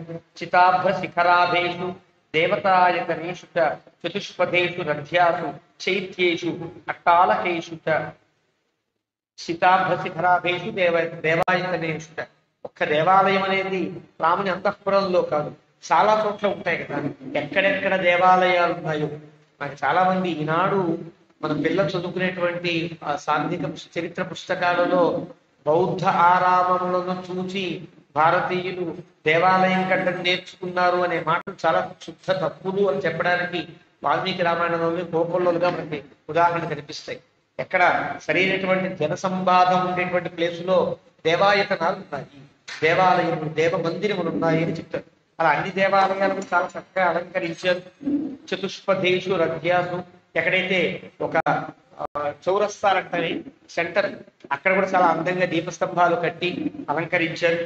చైత్యేషు అట్టాలకేషు, చైత్యములు అంటే ఒక చెట్ల కింద రాళ్లతో కట్టిన గట్లు ఉంటాయి, రత్సబండలు అంటానే, రత్సబండల్ని చైత్యేషు అని అంటారు. ఆ చైత్యముల దగ్గర కూడా చాలా అలంకరించారు. అక్కడికి చాలా మంది కూర్చొని మాట్లాడుకుంటారు.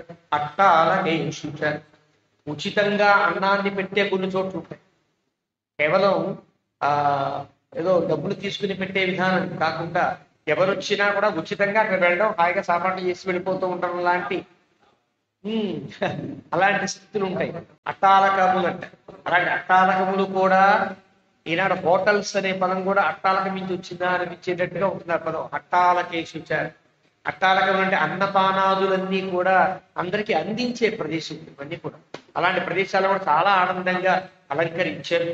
ఆ రకంగా ఎవరికి వాళ్ళకి ఆనందం. నానాపణ్య సమృద్ధేషు, అన్ని రకాల పణ్యములు దొరికే చోట్లు.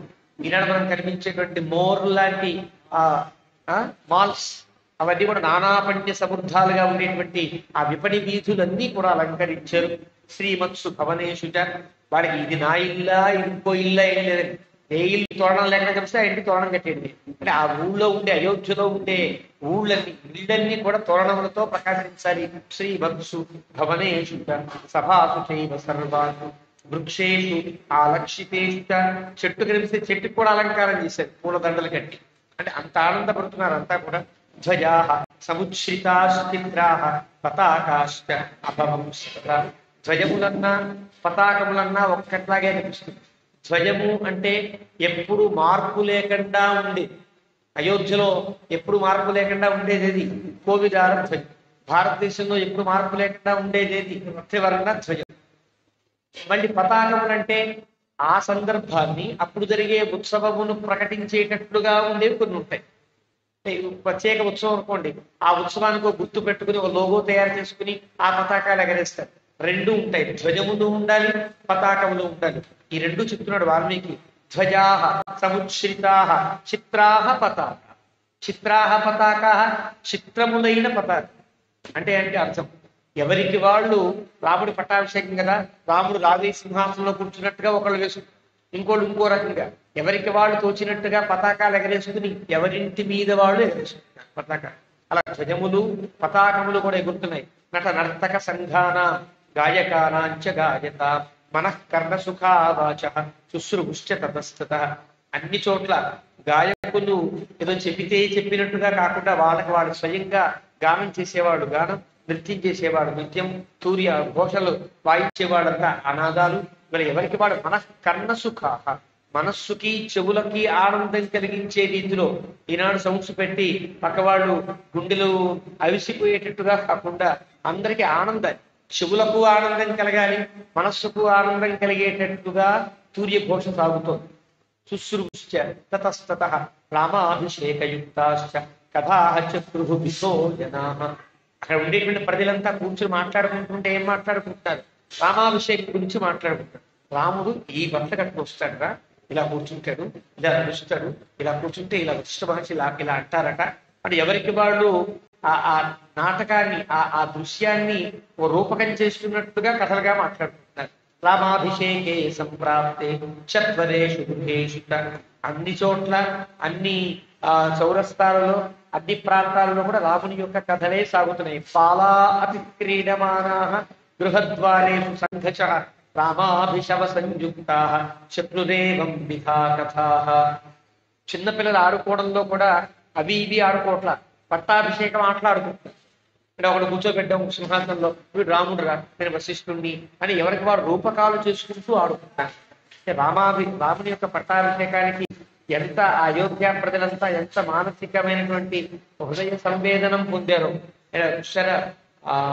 దానికి కనెక్ట్ అయ్యారంటానే అలాగా ఆ హృదయ సంవేదనాన్ని పొంది ఎవరికి వాళ్ళు ఆనందాన్ని అనుభవిస్తున్నారనమాట.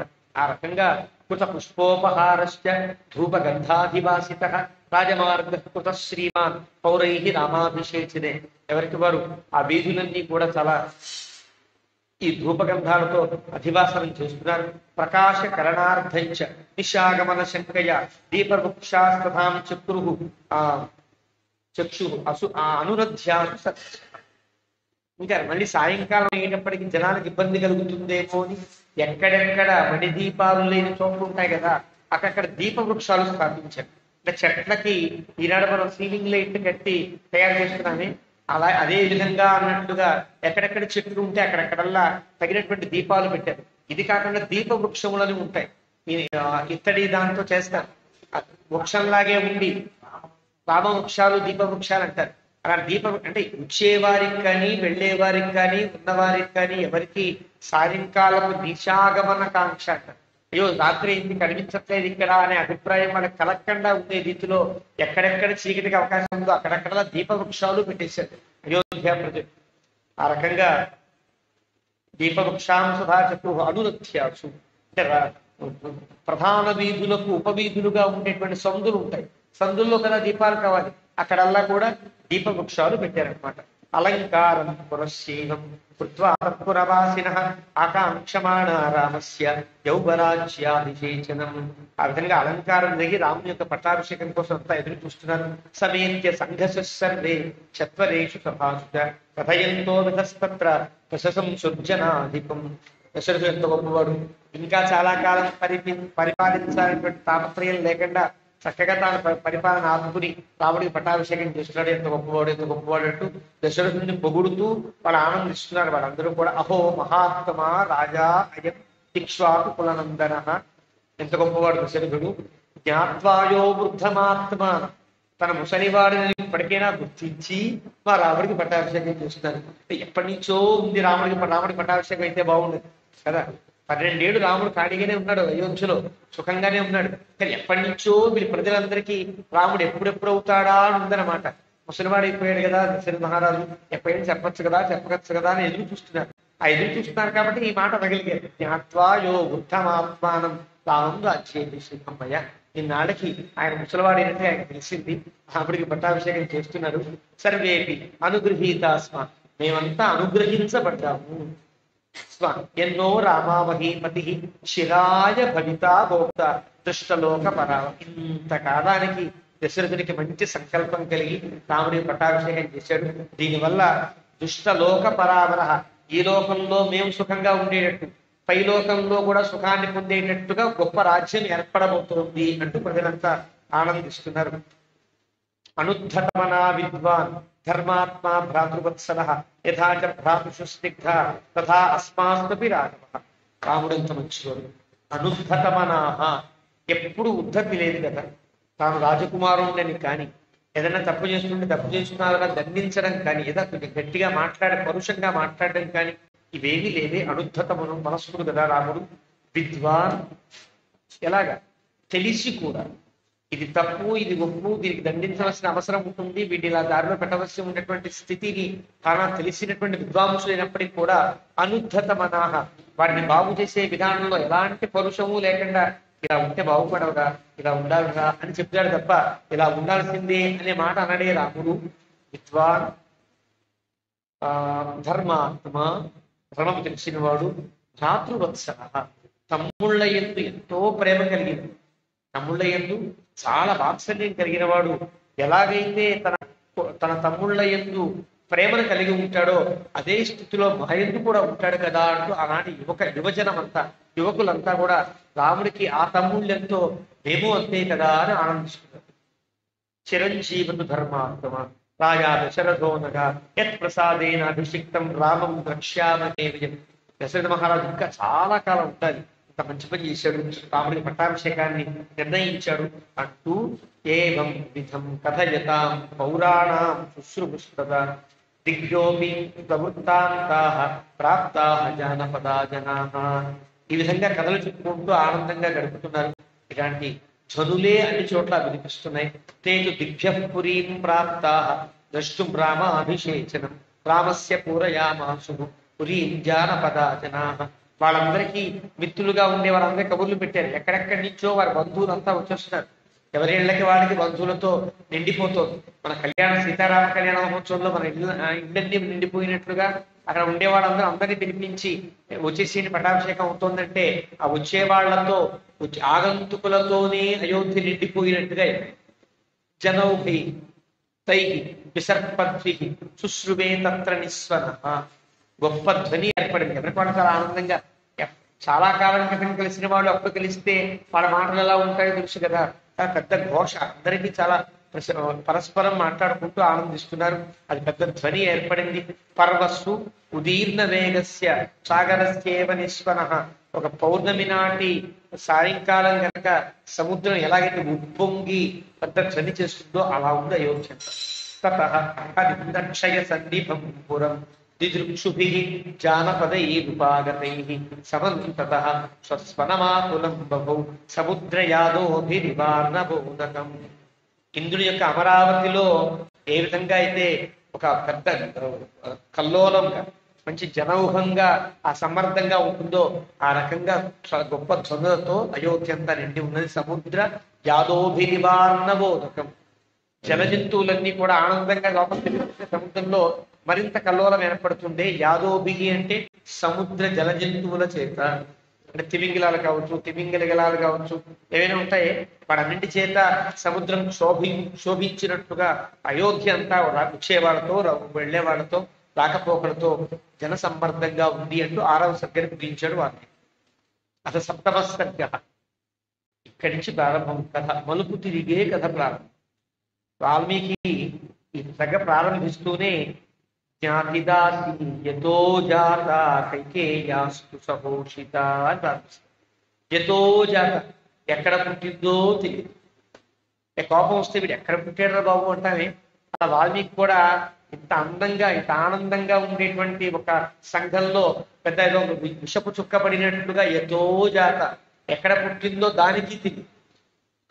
మందరకు కూడా తను ఎక్కడ పుట్టానో ఎవరికి పుట్టానో తెలియనటువంటి స్థితి, అది ఎక్కడి నుంచి వచ్చిందో కైకేయి వాళ్ళకి తెలియనటువంటి స్థితి, ఎందుకు వచ్చిందో తెలియని స్థితి, ఎందుకు పుట్టిందా అన్నట్లుగా పుట్టింది. ఒక ఏతో జాత అనే పదానికి అర్థం అది. ఎందుకు పుట్టిందిరా ఈవిడ అని వాల్మీకే నెత్తి నోరు వాలుకున్నట్లుగా జ్ఞాతిదాసి యతో జాత కైకేయాస్తు సహోషిత. జ్ఞాతిదాసి అంటే కేకయ్య రాజా అంతఃపురం నుంచి, కేకయ్య రాజ్యం నుంచి కైకేయితో పాటు దాసిని వస్తారు. అప్పట్లో రాజకుమార్తెను ఇచ్చేటప్పుడు రాజకుమార్తెను చక్కగా చూసుకునేటువంటి దాసీ జనాన్ని, దాసజనాన్ని, పురోహిత వర్గాన్ని కూడా ఇచ్చారు.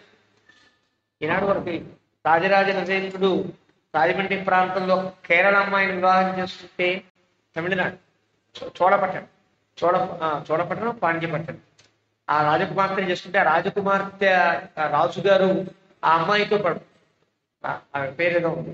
చాలా మంది బ్రాహ్మణోత్తముల కుటుంబాలని, చాలా దంతక కుటుంబాలని, చాలా దాసీ కుటుంబాలే కలిసి పంపించారు. వాళ్ళ కోనసీమ వ్యాపించి ఉన్న వాళ్ళంతా వాళ్ళే. అంటే రాణి గారికి పప్పు మాత్రమే ఉండేవాడు పప్పువారు, నెయ్యి మాత్రమే మూసేవారు నేతివారు. ఇలాగా ఆ కుటుంబాలన్నీ ఉన్నాయని ఇప్పటికీ చరిత్ర చెప్తోంది. మన కళ్ళ ముందైన చరిత్రలోనే ఇలాంటి స్థితి ఉంటే కైకేయి రావడం కూడా చాలా మంది జ్ఞాతి దాసీలతో వచ్చింది. చాలా మంది దాసీగానే ఉన్నారు. అందులో ఈవిడ ఒకటి జ్ఞాతి దాసి. అంటే ఒక కైకేయితో పాటు ఒక వివాహ భరణంగా ఏర్పడ్డ దాసీ గణంలో ఈవిడ. కానీ చాలా పెద్ద ఆవిడ. చాలా చిన్నప్పటి నుంచి అంతఃపురంలోనే తిరిగినాడు. అన్ని రహస్యాలు తెలుసు, అన్ని వాగ్దానాలు తెలుసు. కైకేయికి అన్ని రకాల తోడు ఉంటుందని పంపించాడు అశ్వపతి. ఆ రకంగా వచ్చింది జ్ఞాతి దాసి. ఎతో జాత. జ్ఞాతి దాసి అయితే బాగానే ఉంటుంది, కానీ ఎతో జాత ఎక్కడో పుట్టింది అన్నాడు వాల్మీకి. కైకేయాసు సహోష. ఎప్పుడు కైకేయితో పాటే ఉంటుంది. అలాంటి ఆవిడ మందర ప్రాసాదం. ఇక్కడ మందర పేరు చెప్పడు, తర్వాత చెప్తాడు. ఇలా చెప్పి అంటే ఇష్టపడినట్టుగా, ఒక వ్యక్తి పేరు ఇష్టం లేదనుకోండి, ఆ పేరు చెప్పడానికి ఇష్టం లేక వాడరా పొడుగ్గా ఉంటాడే వాడు అనేదో చెప్పినట్టుగా జాతి దాసి యతో జాత ఎప్పుడు కైకేయితో తిరుగుతూ ఉంటుంది. అది ప్రాసాదాన్ని ఎక్కింది. ఒక పెద్ద మేడ మీదకి ఎక్కింది. ప్రాసాదం చంద్ర సంకాశం ఆరురోహ యదృక్షయ. చాలా ఆలవోకగా ఎక్కింది. మామూలుగా ఎక్కుతుంది, మామూలుగా చూస్తుంది. అలాంటి ఆవిడ ఎదురుక్షయ ఏదో జరుగుతోంది విందామని కాదు, మామూలుగా తన అంతఃపురం బయటకు వచ్చింది. పొద్దున్న లేచింది, పడదోకొని ఆయన పైకి ఎక్కుదామని ఎక్కింది. ఎక్కేటప్పటికీ శిక్త రాజపథాంకృష్ణ. దారులన్నీ చక్కగా కళాపితల్ని సుగంధ ద్రవ్యాలతో ఉండేటువంటి వాసనలతో ఉన్నాయి. చూచింది. ప్రకీర్ణ కుసుమోత్కర. అన్ని చోట్ల పుష్పాలు వేసి దారులన్నీ పుష్పాల దారుల్లాగా పూలదారులు ఏర్పరిచారు. ఆశ్చర్యపోతోంది. వృతాం ఛందపథైశ్చాపి శిరస్నాత జనైర్వృతాం. దారుల్లో ఎండ తగలకుండా ఉండడం కోసం ఛందపథై, పైన మనం షామియానాలు వేస్తామే అలా షామియానాలు వేసినట్టుగా ఉంచారు దారులన్నీ కూడా. ఇవన్నీ చూస్తున్నారు. శిరస్నాత జనైర్వృతాం. ప్రతి వాళ్ళు చిన్న పిల్ల పెద్ద తారతమ్యం లేకుండా అంతా సరస్నానాలు ఆచరించారు. ఆశ్చర్యం కదా. ఎవరికి ఇంట్లో ఏదో మంగళస్నానం ఉంటే వాళ్ళకి వాళ్ళ వాళ్ళ పండగ కోసం వాళ్ళు చేసుకుంటారు. రాముడికి పట్టాభిషేకం అయితే ఇంట్లో ఉండే ఇళ్లలో ఉండే ఆడవాళ్ళు పిల్లలు అందరూ తలస్నానాలు చేసి తిరుగుతున్నారు. అందరూ కూడా తలస్నానం చేశారంటే గుర్తేమిటి? తలకలు ఆరబోసుకోవడానికి జుట్లు ముడి వేసుకుని ఉంటారే, అవన్నీ చూడండి అందరూ తలస్నానం చేశారేమిటి? ఆశ్చర్యం కలిగింది. మాల్య మోదక హస్తైష. ప్రతి వాడి చేతిలో మాలికలు, మోదక హస్త. మోదకములు అంటే లడ్లు అంటారు. అలాగా రకరకాల పిండి వంటలు, రకరకాల స్వీట్లు, హాట్లు ఇవన్నీ పట్టుకుని చక్కగా ద్విజేంద్రై అభినాదిత. మా బ్రాహ్మణోత్తములంతా కూడా చక్కగా పుష్పాలవన్నీ పట్టుకుని మంత్రాలు చదువుకుంటూ వస్తున్నారు. శుక్లదేవ బృహద్వారా సర్వబాధిత్ర నిస్వనాం. రాజుగారి ద్వారానికేమో తెల్లటి వస్త్రాలు కట్టారు, తెల్లటి పూలతో అలంకరించారు. రాజభవనాన్ని ఏదో పట్టాభిషేక సంభారమా అన్నట్లుగా అన్ని తెల్ల పుష్పాలు, తెల్ల వస్త్రాలు కట్టేటప్పటికీ ఇప్పటికి అనుమానం ప్రారంభమైంది. సంభృష్ట జనాకీ సంప్రదృష్ట జనాకీర్ణ బ్రహ్మఘోషాభినాదిత. అన్ని చోట్ల వేదమంత్రాలు యజ్ఞములు సాగుతున్నాయి. ప్రహృష్ట వరహస్యశ్వాం. గుర్రాలు కలుపుకునేవాడు గుర్రాలను సిద్ధం చేశారు, ఆవుని సిద్ధం చేశారు, ఏనుగుని సిద్ధం చేశారు. ఇదంతా సాగుతుంది. ఇలాగ సంప్రణర్దిత ఘోష. ఆవులు, వృషభములు ఇవన్నీ కూడా రాజలాంఛనములు అంటారు. ఇవన్నీ కూడా రాజలాంఛనం, ఇవన్నీ కూడా అలంకరించబడ్డాయి. ఆ విధంగా ప్రహృష్ట ముదితై పౌనై ఉచ్ఛ్రిత ధ్వజమాలిని అయోధ్య మంథరా దృష్ట్వా పరం విస్మయమాగత. అలాంటి ఉచ్ఛ్రిత ధ్వజములతో నిండి ఉండే మాలికల జెండాలన్నీ మాలిక తోరణం కట్టినట్టుగా ఉంది. ఈ ఇంటి మీద జెండా, ఈ ఇంటి మీద జెండా. ఆ జెండా ఎగురుతూ ఉంటే ఆ జెండా దాకా ఎగురుతోంది, ఈ జెండా దాకా ఎగురుతూ ఉంటే ధ్వజమాలిలా ఉంది. ధ్వజాలు తోరణాలు కట్టినట్టుగా ఉంది. అలాంటి చూసి అయోధ్య, అలాంటి అయోధ్య నుంచి మంథర అనేటువంటి ఆ జ్ఞాతిదాసి పరం విస్మయమాగత, చాలా ఆశ్చర్యాన్ని పొందింది. ప్రభృషోత్ఫుల్లనయన పాండురక్షౌమవాసిని అవిదూరే స్థితాం దృష్ట్వా ధాత్రీం పప్రచ్ఛ మంథర. ప్రహర్ష ఉత్ఫుల్లనయన. ఒక పక్కన ఒక ధాత్రి అంటే పెద్ద దాసీగణంలో పెద్దవాడు ఉంటారు, సీనియర్స్ అంటారే. ఆ సీనియర్లందరూ ధాత్రులు అంటారు. వాడికి ఎంత అర్హత ఉంది అంటే రాజా అంతఃపురానికి నేరుగా వెళ్ళి తమ పిల్లల్ని తామే ఆ కుమారుల బిడ్డల్ని తీసుకుని వాళ్ళని జాగ్రత్తగా పాలు అన్ని ఏర్పాటు చేసుకుని వాళ్ళే స్నానాలు చేయించేంత చదువుతూ ఉంటారు. ఆయాలంటేనే ఆయాలు లాంటి వారు ధాత్రీలు అని అంటారు. అప్పట్లో ఒక ధాత్రి తక్కువ బట్టలు కట్టుకుని చాలా ఆనందంగా తిరుగుతుంది. ఆనందం కేర్ టేకర్ లాగా అలాగా ఆనందంగా తిరుగుతుంది. ఆనందంగా తిరిగేటువంటి ఆ ధాత్రిని ఇలా అడుగుతోంది మంథర. ఆచచక్షేత కార్య అతిమాత్ర అవిదూరి ధాత్రీం పప్రచ్ఛ మంథర. ఆ ధాత్రిని అడుగుతోంది, ఉత్తమేన అభిసంయుక్త హర్షేణ అర్ధపరాసతి రామమాత ధనం కిందు జనేభ్య సంప్రయచ్చతి. జనమంతా క్యూ లైన్ కట్టినట్టుగా కౌశల్యాదేవి నుంచి వచ్చేవాడు వెళ్ళేవాడు, వచ్చేవాడు వెళ్ళేవాడు. ఎవరి చేతిలో ఉన్నా చాలా బంగారపు మూటలు ఉన్నాయి. ఆశ్చర్యం కలిగింది కలిగి అంటోంది, ఎంతో ఆనందపడి అర్ధపర ఎవరికి పైసా కూడా ఇవ్వదే కౌశల్య, ఇవ్వకుండా ఉంటుందా? ఈవిడ యొక్క తత్వం అట్లా. అంటే ఈవిడ ఎవరైతే నచ్చారో వాళ్ళ మీద నిందారోపణ చేసే అసూయ గుణం అంటారు. అంటే సద్గుణముల యందు దోషారోపణ చేయ, ఎవరికి పైసా కూడా ఎప్పుడు పెళ్లికి బిచ్చం పెట్టని కౌశల్య ఇంతంత దానం చేస్తుందేమి అని అడిగినట్టుగా అర్ధపర డబ్బు యందు బాగా ఆసక్తి కలిగినటువంటి కౌశల్య ఉత్తమేన అభిసంయుక్త హర్షేణ చాలా గొప్ప ఆనందం పొంది రామమాత ధనం కిన్ను జనేభ్య సంప్రయచ్చతి, ప్రజల దగ్గర డబ్బులు పంచుతోంది ఏంటి అని అడిగింది. అడగడంలోనే వంకర ఉంటుంది కదా, ఆ వంకరతోనే అడిగింది. బుజ్జా అంటారు, ఈవిడే వంకర, బుద్ధి వంకర అంటారు. అతిమాత్ర ప్రహర్షోయం కింజనస్య సంశమి. ఆవిడ డబ్బులు ఇస్తోంది, వీళ్ళంతా ఆనందిస్తున్నారు, ఏమా కథ అని అడిగింది ఈ మందర ధాత్రి. పాపం ధాత్రికి ఏం తెలుసు? ఆనందమైన వార్త ఆనందంగా చెప్పేయడం తప్ప ఏం తెలియదు కదా. ఈ నేను ఆనందకరమైన వార్త చెప్తే ఇది కూడా ఆనందిస్తుందేమో అనుకుని చెప్పింది. కానీ ఈవిడ చెప్పే మాట మందర యొక్క గుండెల్ని కోసేటట్టుగా అయిందని ఈవిడికి తెలియదు అంటాడు వాల్మీకి. ఎవరైనా రాముడి పట్టాభిషేకం అనగానే ఆనందిస్తారు, అలాగే ఈవిడ కూడా ఆనందిస్తుందేమో అనుకుని ధాత్రి చెప్పితే ఆనందం కాదు కదా, గుండెలు కోసేంత బాధతో ఉంది అంటాడు వాల్మీకి. కారయిష్యతి అతిమాత్ర ప్రహర్షోయం కిం జనస్ అది కారయిష్యతి కింబాపి సంప్రహృష్టో మహీపతి. ఏదైనా కొత్త పని తలపెట్టాడా మహారాజు అని అడిగి, ఇప్పుడు విదీర్యమానా హర్షేణ ధాత్రీతు పరయా ముదా. ధాత్రీతు తు అంటే అర్థం అంటే ఆవిడేం చెప్పిందో ఇక అక్కర వంకరగా మాట్లాడిందా టింకరగా మాట్లాడిందా ధాత్రికి ఏం లేదు. ధాత్రి యొక్క దృష్టి అంతా ఆనందంగా ఉంది, మనస్సులో ఆనందంగా ఉంది. ఇంకేమిటి అనుకుంటున్నావు, రాముడి పట్టాభిషేకం అని మాత్రమే చెప్పలేదు. ఈవిడేదో దృష్టిలో మనస్సులో పెట్టుకుని అడిగింది అనే అభిప్రాయం కూడా ఆ ధాత్రికి లేదన్నమాట.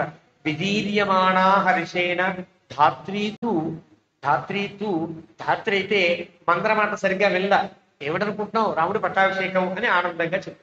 పరయా ముదా ఆతిక్షేత కుబ్జాయి భూయసీం రాఘవశ్రియం. రాముడికి పట్టాభిషేకం జరగబోతోంది అనేది ఈ కుబ్జకి, ఈ పొట్టిగా భూని ఉండేటువంటి ఇవిడికి చెప్పింది.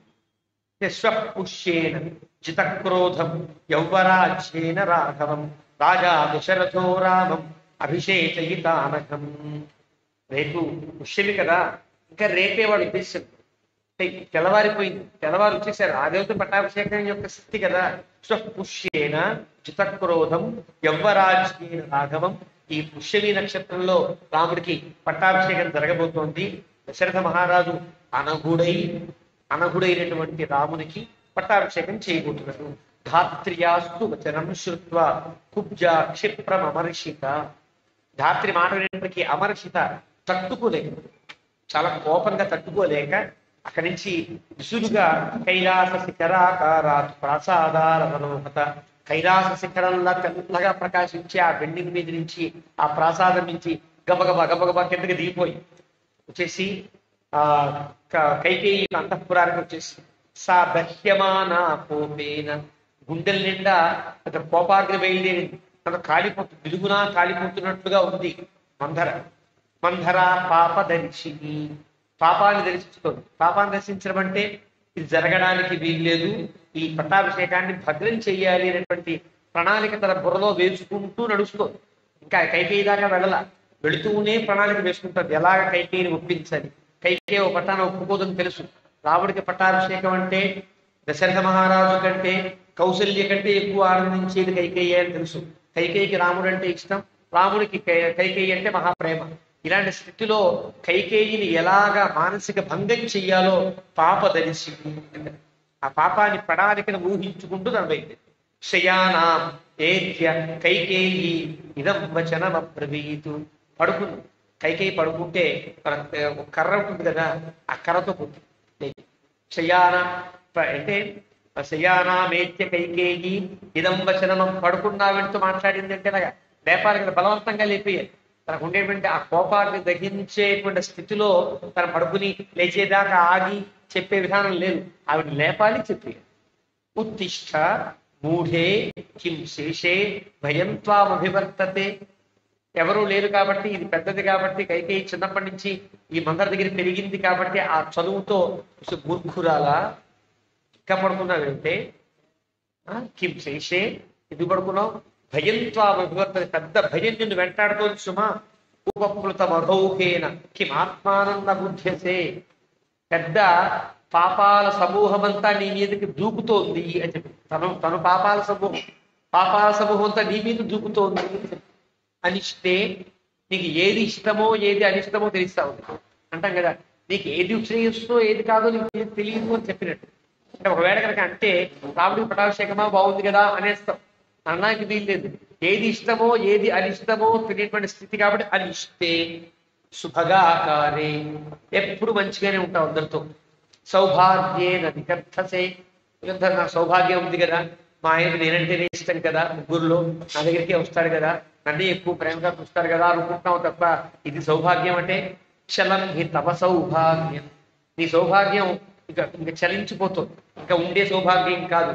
నద్యాహ శ్రోత ఇవోష్ణగే, ఎండాకాలం వస్తే నది ఎలా ఎండిపోతుందో ఇప్పుడు నీ పాటి ఎండాకాలం ప్రారంభమైంది అని చెప్పింది. ఏవముక్తా తు కైకేయీ పృష్టయా పరుషం వచః కుబ్జయా పాపదర్శిన్యా విషాదమగమత్పరం. ఇలాగా కైకేయితో మాట్లాడుతుంటే ఈ విన్నటువంటి కైకేయి పరుషవచనాలు విని కుబ్జ చేత మాట్లాడినటువంటి ఆ మాటల్ని పాపదర్శిన్యా కుబ్జిన్యా, ఎప్పుడు పాపాన్ని ఎప్పుడో ఏదో ఒక వంకర టిక్కరగా ఆలోచిస్తుంటుందని తెలుసు కదా, చిన్నప్పటి నుంచి చూస్తుంది కదా. చిన్న బాధ కలిగింది, ఏం కొంప మునిగిపోయిందో తెలియదు. నిద్ర లేచినాడికి ఏం తెలుస్తుంది, ఏదో కొంప మునిగిపోయింది అనుకున్నట్లుగా చిన్న విషాదాన్ని పొంది కైకేయీతు అబ్రవీత్. మళ్ళీ తూ ప్రయోగిస్తే కైకేయీ చాబ్రవీత్ అంటే సరిపోతుంది. ఒకసారి మందర మాట్లాడిన తర్వాత కైకేయి కూడా మాట్లాడింది, కైకేయీ చాబ్రవీత్ అంటే సరిపోతుంది. కైకేయీతు అబ్రవీత్. తనకుండేంత కోపం, తనకుండేంత బాధ తనకేం కలగట్ల. ఈవిడ మాట్లాడిన మాటది కోపం వచ్చింది.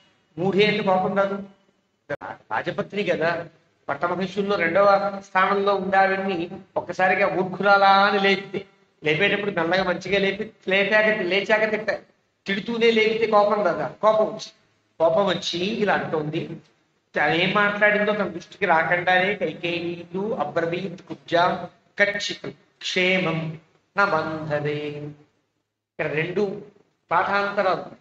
ఒక ప్రాచీన పాఠాంతరంలో కచ్చిత్ క్షేమం హి మంధరే, హి అంటే అర్థం ఉంది. రెండింటికి మన పెద్దలు అక్కడక్కడ వ్యాఖ్యానాలు చేస్తారు. ఎవరికన్నా కష్టంగా, నీకేం సుఖంగా లేదా, మనసు ఏమన్నా కష్టంగా ఉందా, అనారోగ్యం చేసిందా అని అడిగింది ఒకటి అర్థం. ఎవడన్నా బాగున్నాడా, ఎందుకింత బాధపడుతున్నావు అని. రెండో మాట బాగుంది కదా, కచ్చిత్ క్షేమం హి మందరే, ఎవడన్నా ఆనందంగా ఉన్నాడా, నీకు ఎందుకింత కోపం వచ్చింది అని. కచ్చిత్ క్షేమం హి మందరే, ఎవరికైనా ఆనందం కలిగితే చూడలేదు, ఎదుటివాడు ఆనందపడుతూ ఉంటే చూడలేనటువంటి స్థితిని మాత్సర్యము అని. ఎదుటివాడి యొక్క ఉత్కర్షని సహించలేకపోవడాన్ని ఈర్ష్య అంటారు. ఎదుటివాడి యొక్క మంచితనాన్ని చెడ్డతనంగా ప్రకటించడాన్ని అసూయ అంటారు. ఈర్ష్య అంటే పరోత్కర్షా సహిష్ణుత్వం ఈర్ష్య, సద్గుణేషు దోషారోప అసూయ. ఇలా నిర్వచనాలు చెప్తారు. ఇలాగా ఎవరికన్నా బాగుందా, ఎవడన్నా సుఖంగా ఉన్నాడా, ఇంతకింత కోపడుతున్నావు నువ్వు అని అడిగి, విషణ్ణ వదనాం హిత్వాం లక్షయే భుషుదుఃఖితాం, నీ మొహం చూస్తే మాడిపోయినట్టుంది, నేను దుఃఖపడుతున్నట్టుగా ఉన్నావు అని. మంథరాతు వచశ్రుత్వా, మామూలుగా కనుక ఇక్కడ ఉన్నట్టుగా కచ్చిత్ క్షేమన్న మంధరే అనే కనుక ఉంటే వెంటనే మందరికి అంత కోపం వచ్చే అవకాశం లేదు. ఎలాగా, నీకేమైనా అనారోగ్యం చేసిందా, ఎందుకు అలా ఉన్నావు అంటే ఎవరికైనా ఆనందం కలిగి నాకేం లేదు కానీ అంటారు. కానీ కైకేయి మాట్లాడిన మాటలకి చాలా కోపం వచ్చింది. ఇంకా కోపం వచ్చింది అంటే అర్థం ఏంటి, అక్కడ ఉండేటువంటి పదం ఎవడన్నా బాగున్నాడా అనే అర్థం. ఎవడన్నా బాగుంటే ఎందుకు ఇలా బాధపడుతున్నావా అని చెప్పడం కోసమే స్వారస్యాన్ని పెంచుతుంది. మంధరాతు వచశ్రుత్వ, మంధరి మాటలు వింది. కైకేయ్య మధురాక్షరం, తీయగా పలికి. ఎవరికైనా బాగుందా, ఎందుకు బాధపడుతున్నావు అనే తెప్పి పొడుపు మంచిగానే మాట్లాడితేనే సాగుతుంది కాబట్టి మధురాక్షరంగా మాట్లాడు. ఉవాచ క్రోధ సంయుక్త వాక్య విశారద, చాలా విపరీతమైన కోపం వచ్చి, నేను నీకు మేలు చేద్దామని వస్తే నువ్వు నన్ను ఎక్కిరిస్తున్నావా అన్న కోపం వచ్చి, కానీ వాక్య విశారద, ఎలా మాట్లాడితే కైకేయిని బుట్టలో వేయచ్చో తెలిసిన అందర కాబట్టి వాక్య విశారద. సా విషణ్ణతరా భూత్వ కుబ్జాతస్యాహితైక్షిణి విషాదయంతి ప్రోవాచ భేదయంతి చ రాఘవం. అలాంటి ఆవిడ ఆ మంధర క్రోధ సంయుక్త, చాలా కోపం కలిగి, విషణ్ణతరా భూత్వ, దాకనే విషణ అయింది. దాకా పట్టాభిషేక వార్తే మరి కష్టం కలిగించి కైకేయి అన్న మాటతో విషణ్ణతరా, ఇంకా విషాదం, రెండింతల విషాదం కలిగి కుబ్జ తస్యాహ హితైషి, కైకేయికి మేలు చేయడమే తన లక్ష్యం. పాపం ఆవిడ మంచిదే, తనని అంటిపెట్టుకుని ఉన్న, తనకి ఒక ఒక ప్రాపకాన్ని పొందించిన కైకేయి యొక్క మేలు చూడడం దాసుని యొక్క గుణం కాకపోదు కదా, దోషమేం కాదు కదా. తస్యాహ హితైషిని విషాదయంతి ప్రోవాచ, కైకేయికి మనస్సు కష్టం కలిగేటట్లుగా భేదయంతీవ రాఘవం, రాముడంటే కోపం కలిగేటట్లుగా మాట్లాడడం ప్రారంభిస్తుంది. అక్షయ్యం సుమహద్దేవి ప్రబుద్ధం త్వద్వినాశనం రామం దశరథో రాజా యౌవరాజ్యేభిషేక్ష్యతి. చాలా కష్టం, ఇంత అంత కాదమ్మా. అక్షయ్యం అంటే క్షయము లేనంత చాలా పెద్ద ఉపద్రవం నీ పట్ల జరగబోతోంది. సుమహత్ దేవి ప్రవృత్తం, ప్రారంభమైంది. అదేంటి తెలిసిన త్వద్వినాశనం, నీ యొక్క వినాశనం, పూర్తిగా నీ వినాశనం ప్రారంభమైంది. రాముణ్ణి దశరథ మహారాజు యువరాజ్యంలో పట్టాభిషేకం చేస్తున్నారు అని చెప్పింది క్లుప్తంగా.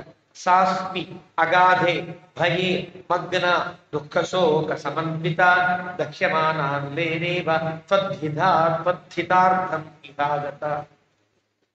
అస్మి అగాధే భయే అంటే ఇంత లోతు తెలియనంత భయంలో నేను కూరుకుని పోయా, దుఃఖంతో నిండిపోయి ఉన్నా, శోకంతో ఉన్నా, దక్ష్యమాన కోపంతో నా గుండెలు రగిలిపోతున్నాయి.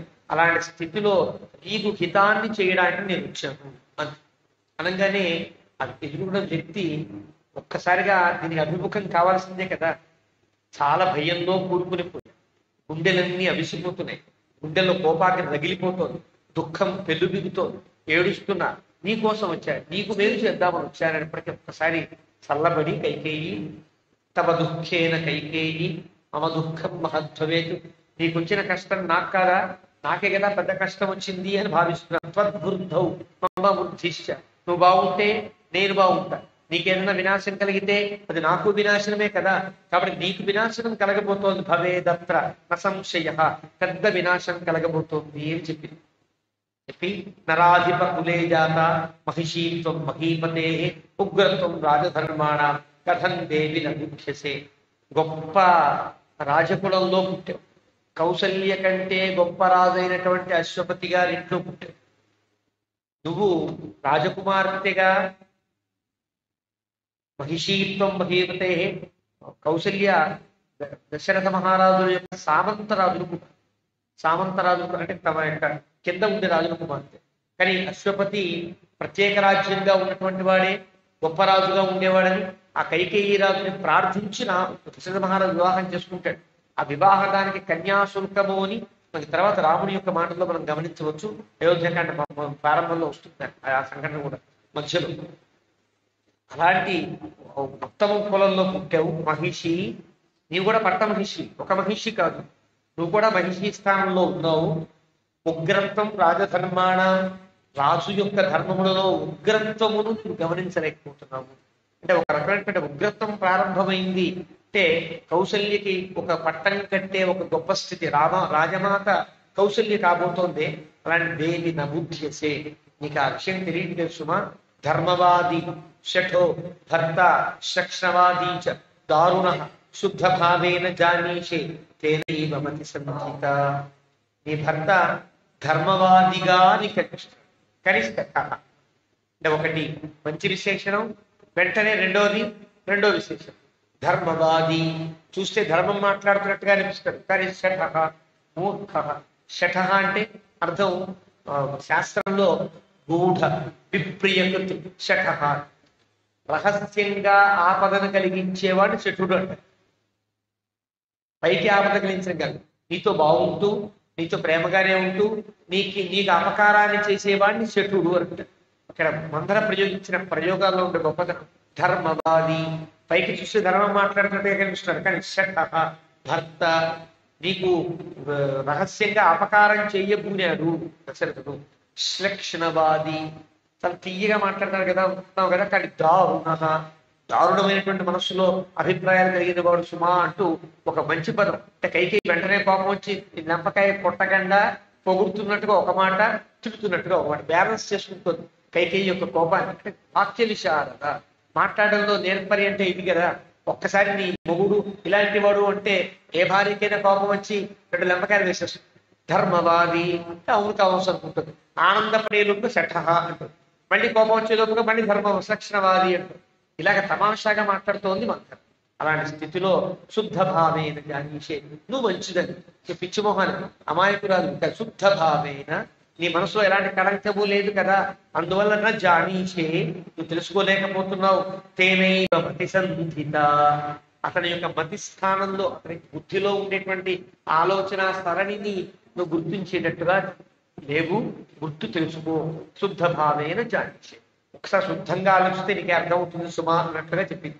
ఉపస్థితం ప్రయుంజాన త్వయి సాంత్వం అనర్ధకం అర్థేనైవ ఆద్యతే భర్త కౌసల్యాం యోజయిష్యతి.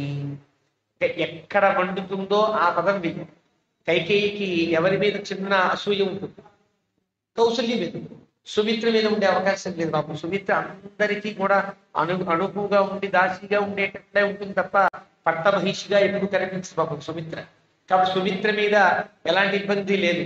తనకంటే పైన ఉన్న కౌసల్య, తనకంటే కొంచెం గౌరవాన్ని సమానంగా ఉండేటువంటి స్థితిలో కౌసల్య కనిపిస్తోంది కాబట్టి కౌసల్య మీద కోపం ఉంటుంది. కాబట్టి కౌసల్య యొక్క ప్రస్తావన చేసుకున్నారు ఇక్కడ. శుద్ధ భావేన అర్థే ఉపస్థితం ప్రయుజ్యాన తై శాంతం అనర్థకం, నిన్ను ఓదారుస్తున్నట్టే ఓదారుస్తూ నీకు అనర్థాన్ని కలిగిస్తూ కౌసల్యాదేవిని అర్థంతో యోజయిష్యతి, గొప్ప ప్రయోజనంతో సమకూరుస్తున్నాడు నీ భర్త.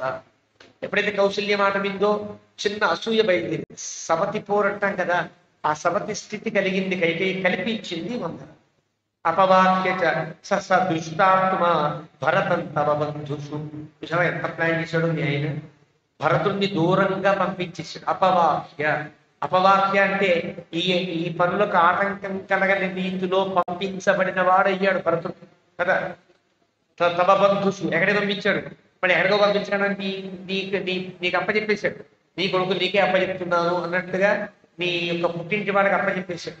కాల్యే స్థాపయిత సమయ, కాల్యము అంటే అర్థం తగిన సమయము అర్థం. ఒక శాస్త్రంలో కాల్యం అంటారు. ఏ సమయానికి చెయ్యవలసిన పనిని దాని కాల్యము అంటారు. సమయం చూసుకుని అని అర్థం అన్నమాట. భరతుడు దూరంగా ఉన్నాడు, నీకేం చెప్పలేదు ఇప్పటిదాకా, ఏం చేస్తున్నాడు రహస్యంగా చేసేస్తున్నాడు అన్ని కూడా. ఇలాంటి సమయాన్ని చూసుకుని స్థాపయిత రామం రాజ్యే నిహత కంటకే, ఏమాత్రం ఆటంకాలని జాగ్రత్త కట్ చేసుకుంటూ వచ్చి రాముడికి పట్టాభిషేకం చేసేటువంటి గూఢ విప్రియకృత్ కాబోతున్నాడు మీ ఆయన అని చెప్పి యథా శత్రు ప్రతి ప్రభాతేన మాత్రే బహితకాంయ ఆశీష ఇవాంకేన బాలే బలిహుతస్త్వయా. ఒక శత్రువుని ఒక యుద్ధంతో కానీ ప్రతివాదంతో కానీ దూరంగా విసిరేసినట్టుగా, ఒక పిల్లవాడు మాట వినకపోతే తల్లివాడి హితాన్ని కాంక్షించి దూరంగా విసిరేసినట్టుగా, ఒడిలో పడ్డ సర్పాన్ని దూరంగా తీసి విసిరేసినట్లుగా నిన్ను మీ ఆయన విసిరేస్తున్నాడు సుమా. ఇది మీద ప్రేమ ఉండొచ్చుగా, కానీ తల్లి నీకేదో హితాన్ని కలిగించడానికి అన్నట్టుగా విసిరేసినట్టుగా నిన్ను కూడా విసిరేస్తున్నాడు అంటూ పోలికలలో పొసగని పోలిక కూడా ఒక పోలిక చెప్పింది. ఒడిలో పడ్డ సర్పాన్ని తీసివేయడం అనర్థం కలుగుతుంది, ఆ శత్రువుని ప్రతిపాదనతో జయించడం అనర్థం కలుగుతుంది. కానీ రెండవది మధ్యలో వేసింది మాత్రేవ హితకామ్యేయ, తల్లి చేత హితకామ్యయా మాత్రా ఇవ, హితాన్ని కాంక్షించే తల్లి చేసినట్లుగా చేస్తున్నాడు అనుకుంటున్నావు నువ్వు అని చెప్పడం. ఆ పక్క ఈ పక్క చెడు ఉపమానాలు వేసి మధ్యలో వేయడానికి గల కారణం అది. కైకేయికి వెంటనే కోపాన్ని తప్పించుకో, కోపం రాకూడదు, ఆలోచన పెరగాలి. ఆలోచన పెరిగి తన మాటలన్నీ కరెక్ట్ అనిపించేటట్టుగా మాట్లాడాలి. అది పుచ్చుకుంటే ప్రణాళిక.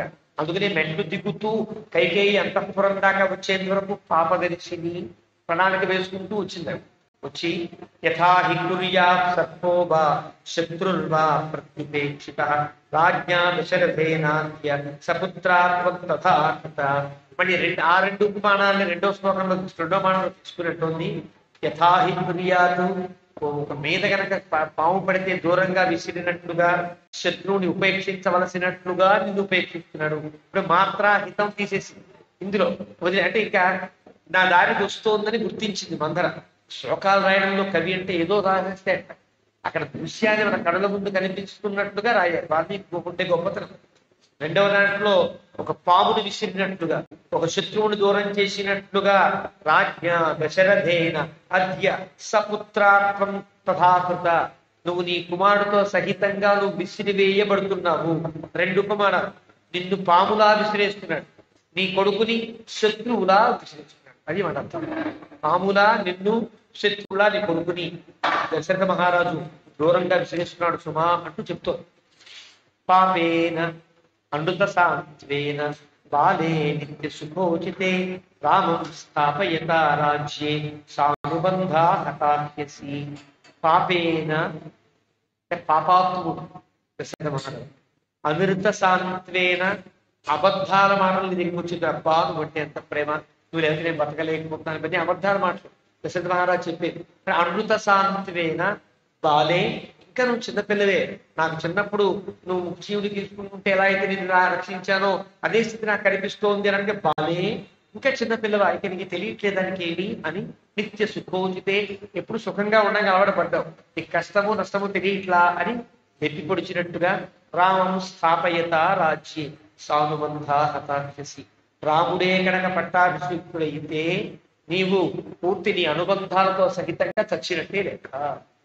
అంటే మీ తండ్రి గారి ఆశ చచ్చినట్లే, మీ అన్నయ్య గారి ఆశ పోయినట్లే, నీ ఆశ నా ఆశ, నేను అంటుపెట్టుకున్న మా ఆశ ఇవన్నీ కూడా నశించిపోయినట్లే. సానుబంధ హతాహి అసి, అవుతావు కదా అని గట్టిగా చెప్పింది.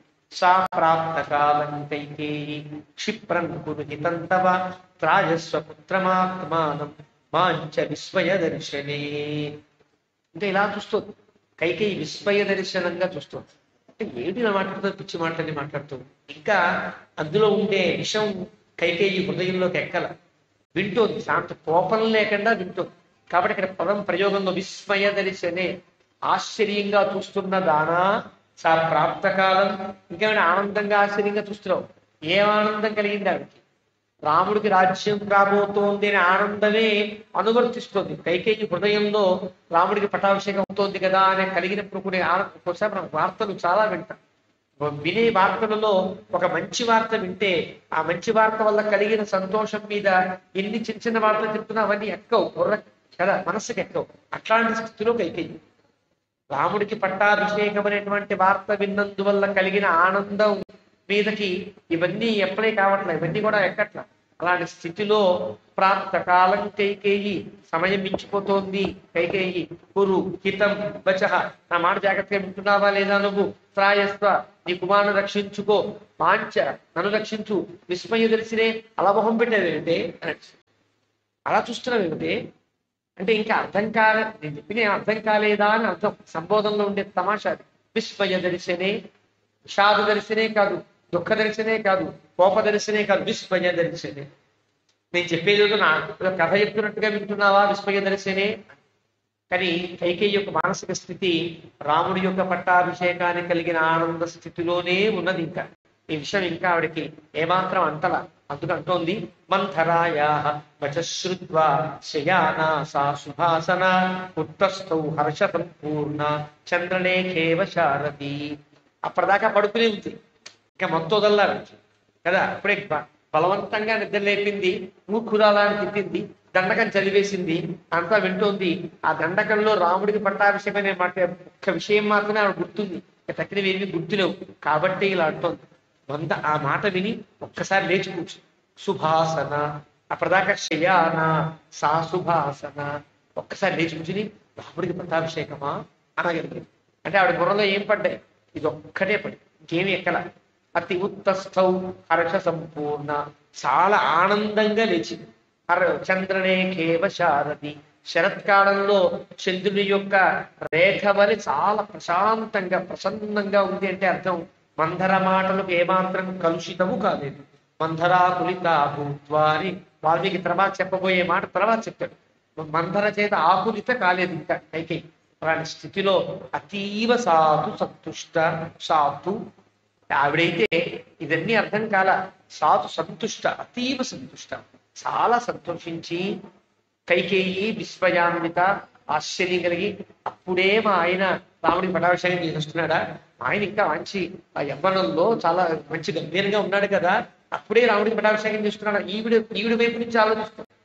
ఇంకా దశరథుడు ఇంకా రాజ్యాన్ని పరిపాలించగలిగేటువంటి సత్తా కలిగిన వాడే అయినప్పటికీ కూడా రాముడికి పట్టాభిషేకం చేస్తున్నాడే అంటూ విస్మయమాగత, విస్మయాన్విత అని ఏకమాభరణం తస్యై కుబ్జాని ప్రదదౌ శుభం. ఒకసారి తన నడలో ఉండే ఆభరణం తీసుకో అని చేసి, అంటే ఏమీ అర్థం కాల కైకి. ఇవి చెప్పిన మాటల యొక్క ధోరణి పూర్తిగా బుర్రకెక్కలేదు అన్నక్క.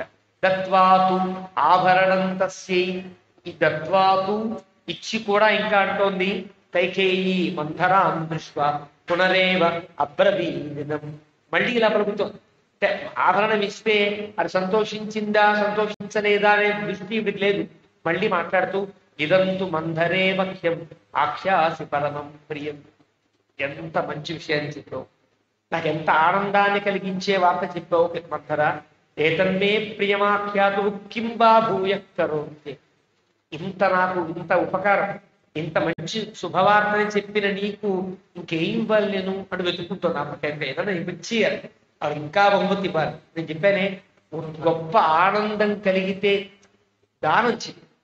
గొప్ప ఆనందం మనకు కలిగింది అంటే ఆనందానికి పర్యవసానం ఏమి? పర్యవసాన భూమి. దానము చెయ్యుట. ఎవరికి దానము చెయ్యుట తర్వాత మన లెక్క ఉంటుంది. మా ఇంత ఆనందం కలిగిందా, ఈ డబ్బు కాస్త ఆ దేవుడికి ఇస్తాను, ఆలయానికి ఇస్తాను, ఆ ప్రాజెక్టుకి ఇస్తాను అంటూ కలిగేటువంటి దాన బుద్ధి ఏదైతే ఉందో, దాన బుద్ధి అలా కలిగితే అది ఆ సరైన ఆనందం అని లెక్క. శుక్రనీతిలో చెప్తాడు, దానాదృతే నోపకార్యం కురుతే ధరిన. ఒక డబ్బున్న వాడికి ఏది గొప్ప పర్యవసానం అంటే ఆనందము కలిగినప్పుడు దానము చేయుట కంటే గొప్ప పర్యవసానం. గొప్ప ఆనందం కలిగింది ఇచ్చేయి, నీ గుణదంతా ఆనందంగా పంచిపెట్టి అందరికీ, నీకు అవసరంతో ఉంచుకో అని చెప్పగలిగితే ఆనందానికి పర్యవసాన భూమి దానము చేయుట. కాబట్టి ఇంకా ఏం వల్ల తెలియదు తెలుసుమా అంటూ ఆ పక్క ఈ పక్కకి ఏదో వెతుకుతున్నట్లుగా ఉంది పైకి అని మళ్ళీ చెప్తోంది. ఆమెవా భరతేవాహం శేషన్నోపరక్ష. ఈ మాటలన్నీ ఎక్కలేదా అంటే అన్ని బింది కానీ మనస్సుకి పట్టల, చెవులకి ఎక్కే. చెవులకి ఎక్కడం వేరు, మనసుకి తగలడం వేరు. మనసు దాకా తగల. చెవుల్లో మంత్ర చెప్పిన మాటల్లో భరతుడు అనే మాట వింది. భరతుడికి ఉపకారం చేయవా, భరతుడిని రక్షించుకోవా అన్న మాట వింది.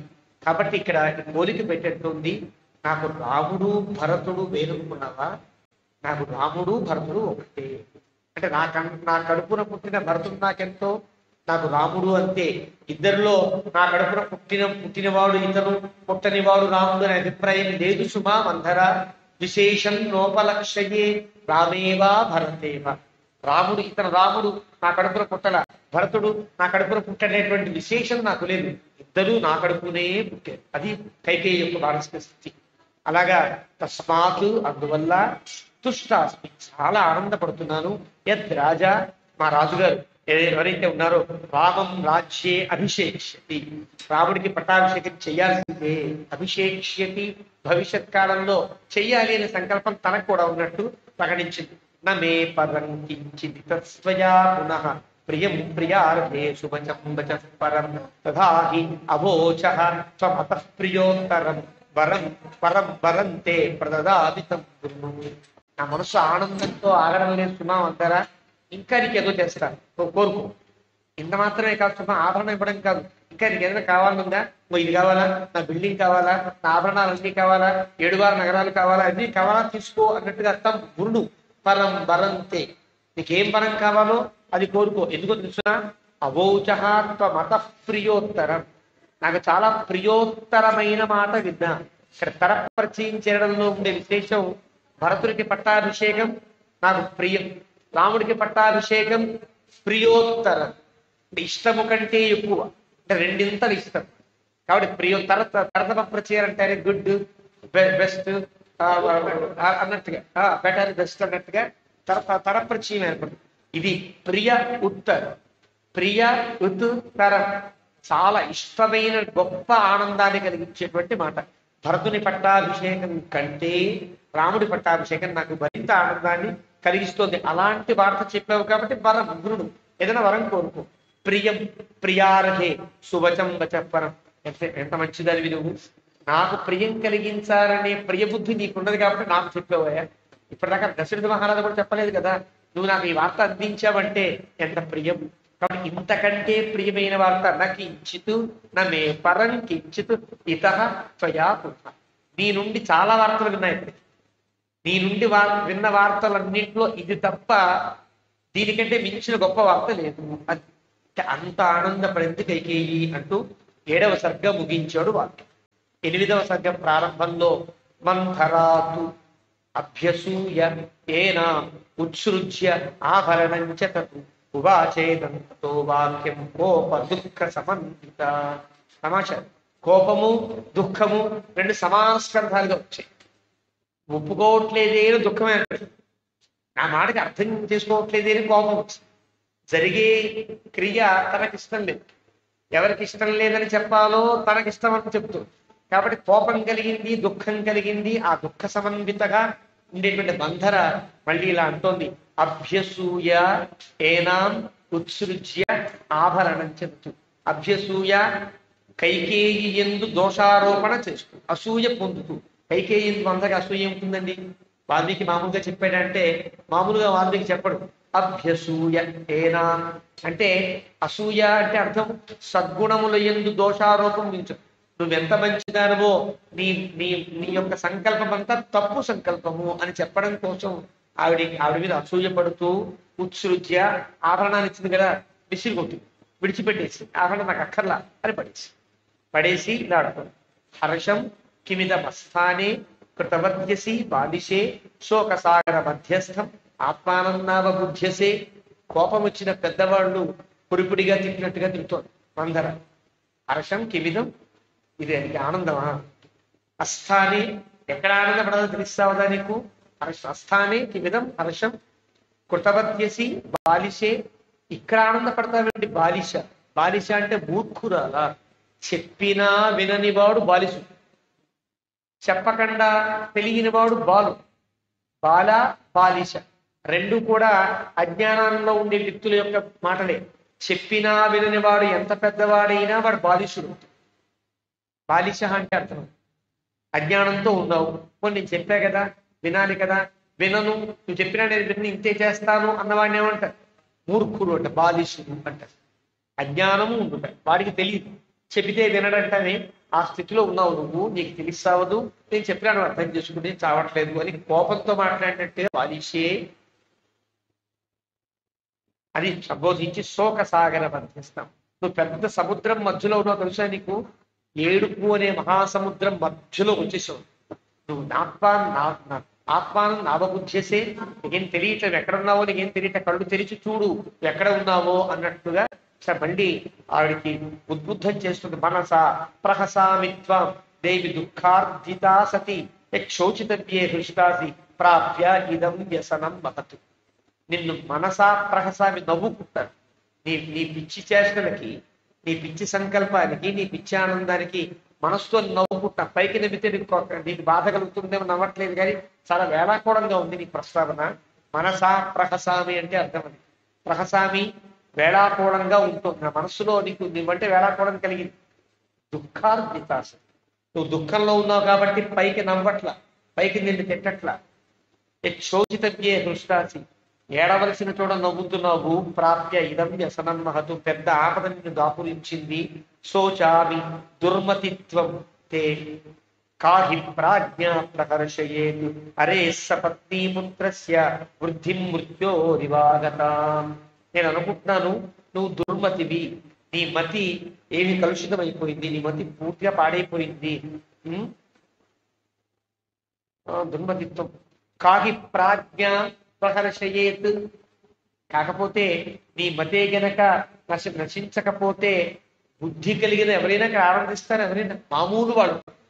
రాముడంటే ప్రేమ ఉన్నప్పటికీ కూడా మీ అబ్బాయికి పట్టాభిషేకము అంటే అవును మా అబ్బాయికి జరిగితే బాగుండు, రాముడు తర్వాతే కదా అనిపించాలి కదా.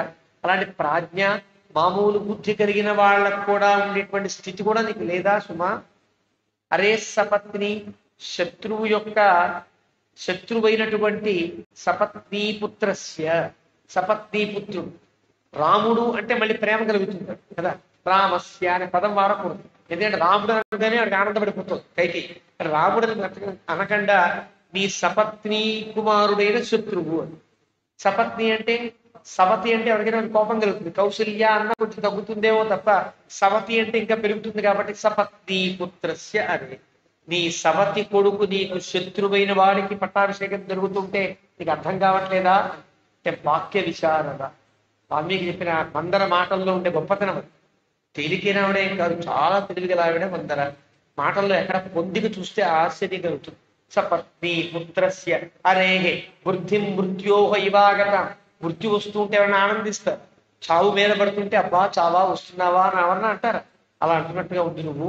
భరతాదేవ రామస్య రాజ్య సాధారణాద్భయం తద్విచింత్య విషణ్ణాస్మి భయం భీతార్థి జారితే. ప్లేటు మార్చి ఉపాయాన్ని పొదులు పెట్టింది మంథర. ఏముందో తెలుసునా? నీకు ప్రియమా కష్టమా పక్కన పెట్టి రాజు కాబోయే రాముడి వల్ల నీ కుమారుడికి ఆపద ఉన్నది అంది. అంటే పుత్ర ప్రేమని మాతృప్రేమ అంటారే, మాతృప్రేమని వగించినట్టు లెక్క. నా కొడుకు ఏదైనా ఆపద కలుగుతుందా అని కనుక ఆలోచించింది అనుకోండి, మళ్ళీ పాపాకులిత అవుతుంది కైకేయి. దానికోసం ప్లేటు మార్చినట్టుగా మందర అంటోంది. భరతాదేవ రామస్య రాజ్య సాధారణ భయం. రాముడి పట్టాభిషేకం అయితే ఆపద ఎవడికి, భయం ఎవడికి? నీ కుమారుడికి భరతుడికి అని చెప్పి. ఇప్పుడు కొంచెం తగులుతోంది, మనస్సుకు తగులుతోంది కైకేయికి. ఇప్పుడే విషం ఎక్కడం ప్రారంభిస్తుంది అనమాట. తద్విచింత్య విషణ్ణాసి. నేను నీకోసం నువ్వేమైపోతే నువ్వు సుఖాలు అనుభవించావు, సుఖంగా ఉన్నావు, నువ్వు రాజ్యంలో ఉంటావు, ఏదో గడిపేస్తావు. నేను నీ గురించి ఆలోచించట్లేదు సుమా, భరతుడి గురించి ఆలోచిస్తున్నా అంటూ కొత్త ఉపాయాన్ని పన్నింది మందర. భరతుడి కోసమే నా ప్రేమంతా తప్ప నీ కోసం కాదు సుమా అనేప్పటికీ, ఇదో నా కొడుకంటే ఇంత ప్రేమిస్తున్నావా నువ్వు అని మందర మీద జాలి కలగాలి, ఇతరుల పట్ల కోపం కలగాలి, కొడుకు మీద ప్రేమ కలగాలి. ఇది మాట. అంటే ఆ ప్రణాళికలో ప్లాన్ లో ఉండే గొప్పతనం. అట్లాగా అంది.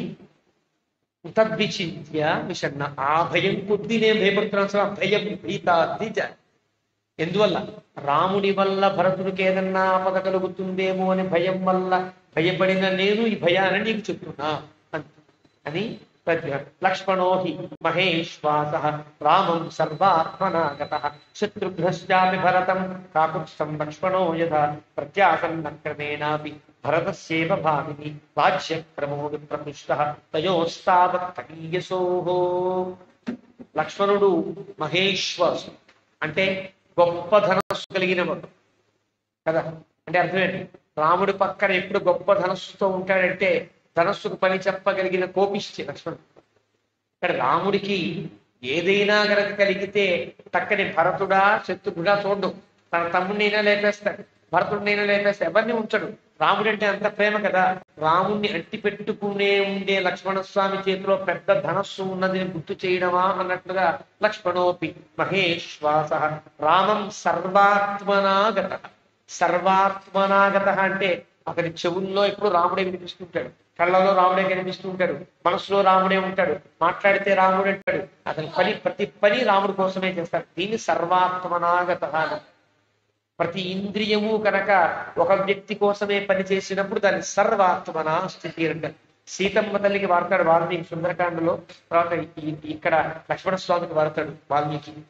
రామం సర్వాత్మనా రామం అని సీతమ్మ ఆ 14 సర్గల్లో రాముణ్ణే తలుస్తూ సర్వాత్మన సతి, రాముణ్ణి సర్వాత్మగా కొలుస్తోంది సీత అని వాల్మీకి వాడతాడు. ఆ ప్రయోగం అన్నట్టు సీతాలక్ష్మణులు ఇద్దరూ కూడా రాముడికి ఎంత దగ్గర, మనస్సుకు దగ్గర ఉంటారో ఈ రెండు పదాలు చెప్తాయి.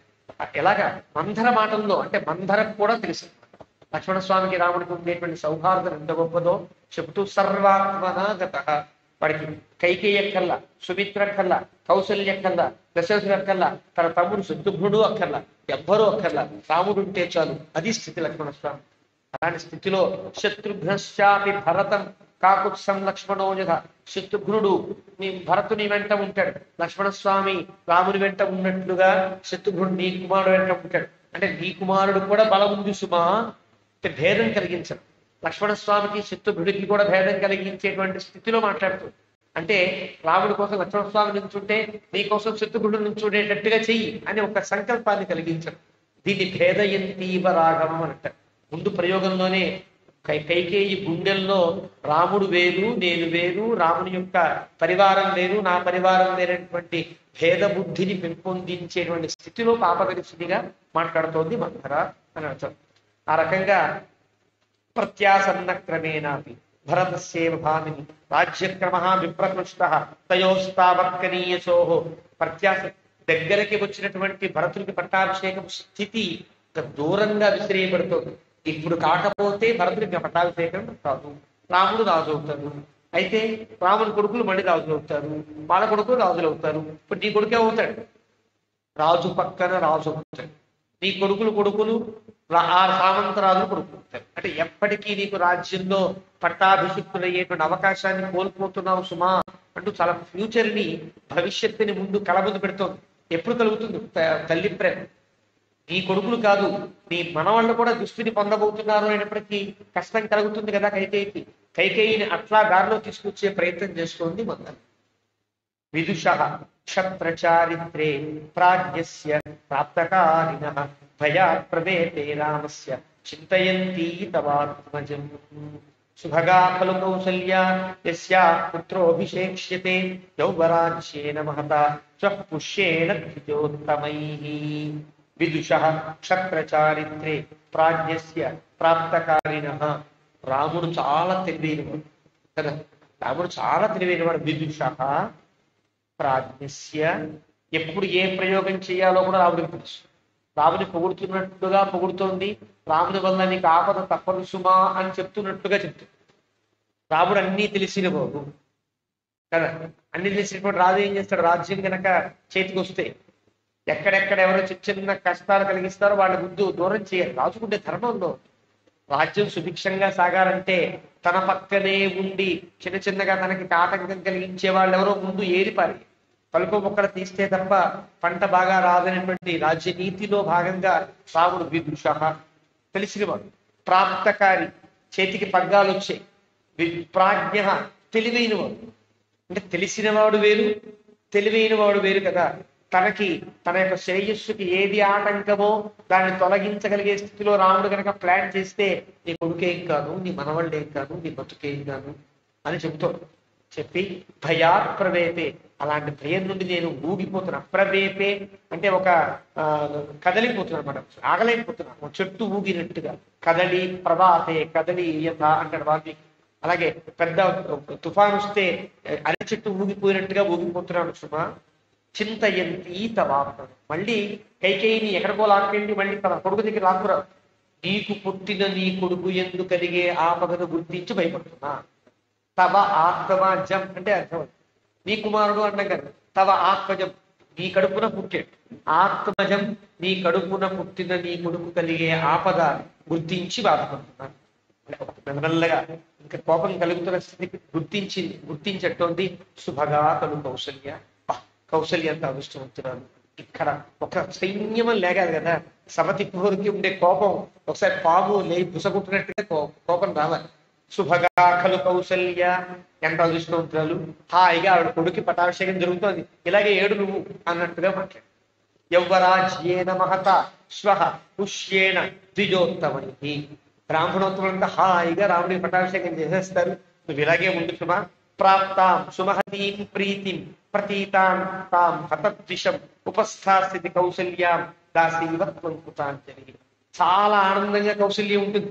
అందరూ కౌశల్యని పొగుడుతూ ఉంటారు. కౌశల్య రాజమాత అయిపోతుంది, సంతోషంగా ఉంటుంది. నువ్వు కౌశల్యకి దాసీత్వం వహించి ఇలాగే పడు. ఎక్కడ మండాలో అక్కడ మంట పెట్టింది కోపం. కౌశల్య దగ్గర పాదాల దగ్గర పడి నువ్వు దాసీత్వం చెయ్యి అన్నట్టుగా వాచ్యంగా చెప్పకుండా వాచ్యమా అన్నట్టుగా చెప్పేసి దాసీవత్ త్వం కృతాంజలి. కౌశల్య ఎప్పుడైనా వస్తే అమ్మ అమ్మ రాజమాత నువ్వు నమస్కారం చెయ్యాలి. ఇప్పటిదాకా కౌశల్యను అంటే భయపడుతూ దూరంగా ఉందే, అలాంటి నువ్వు కౌశల్య కనిపించగానే వంగి వంగి నమస్కారాలు చేసిన స్థితి నీకు ఏర్పడుతుంది. కైకేయికి అభిమానం ఎక్కువ.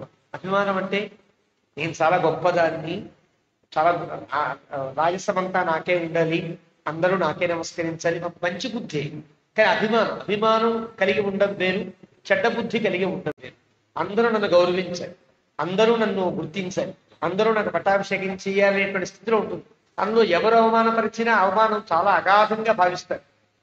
ఎక్కువ గౌరవాన్ని పొందాలనుకునే వాళ్ళకి చిన్న అవమానం కూడా పెద్ద అగౌరవంగా ఏర్పడుతుంది.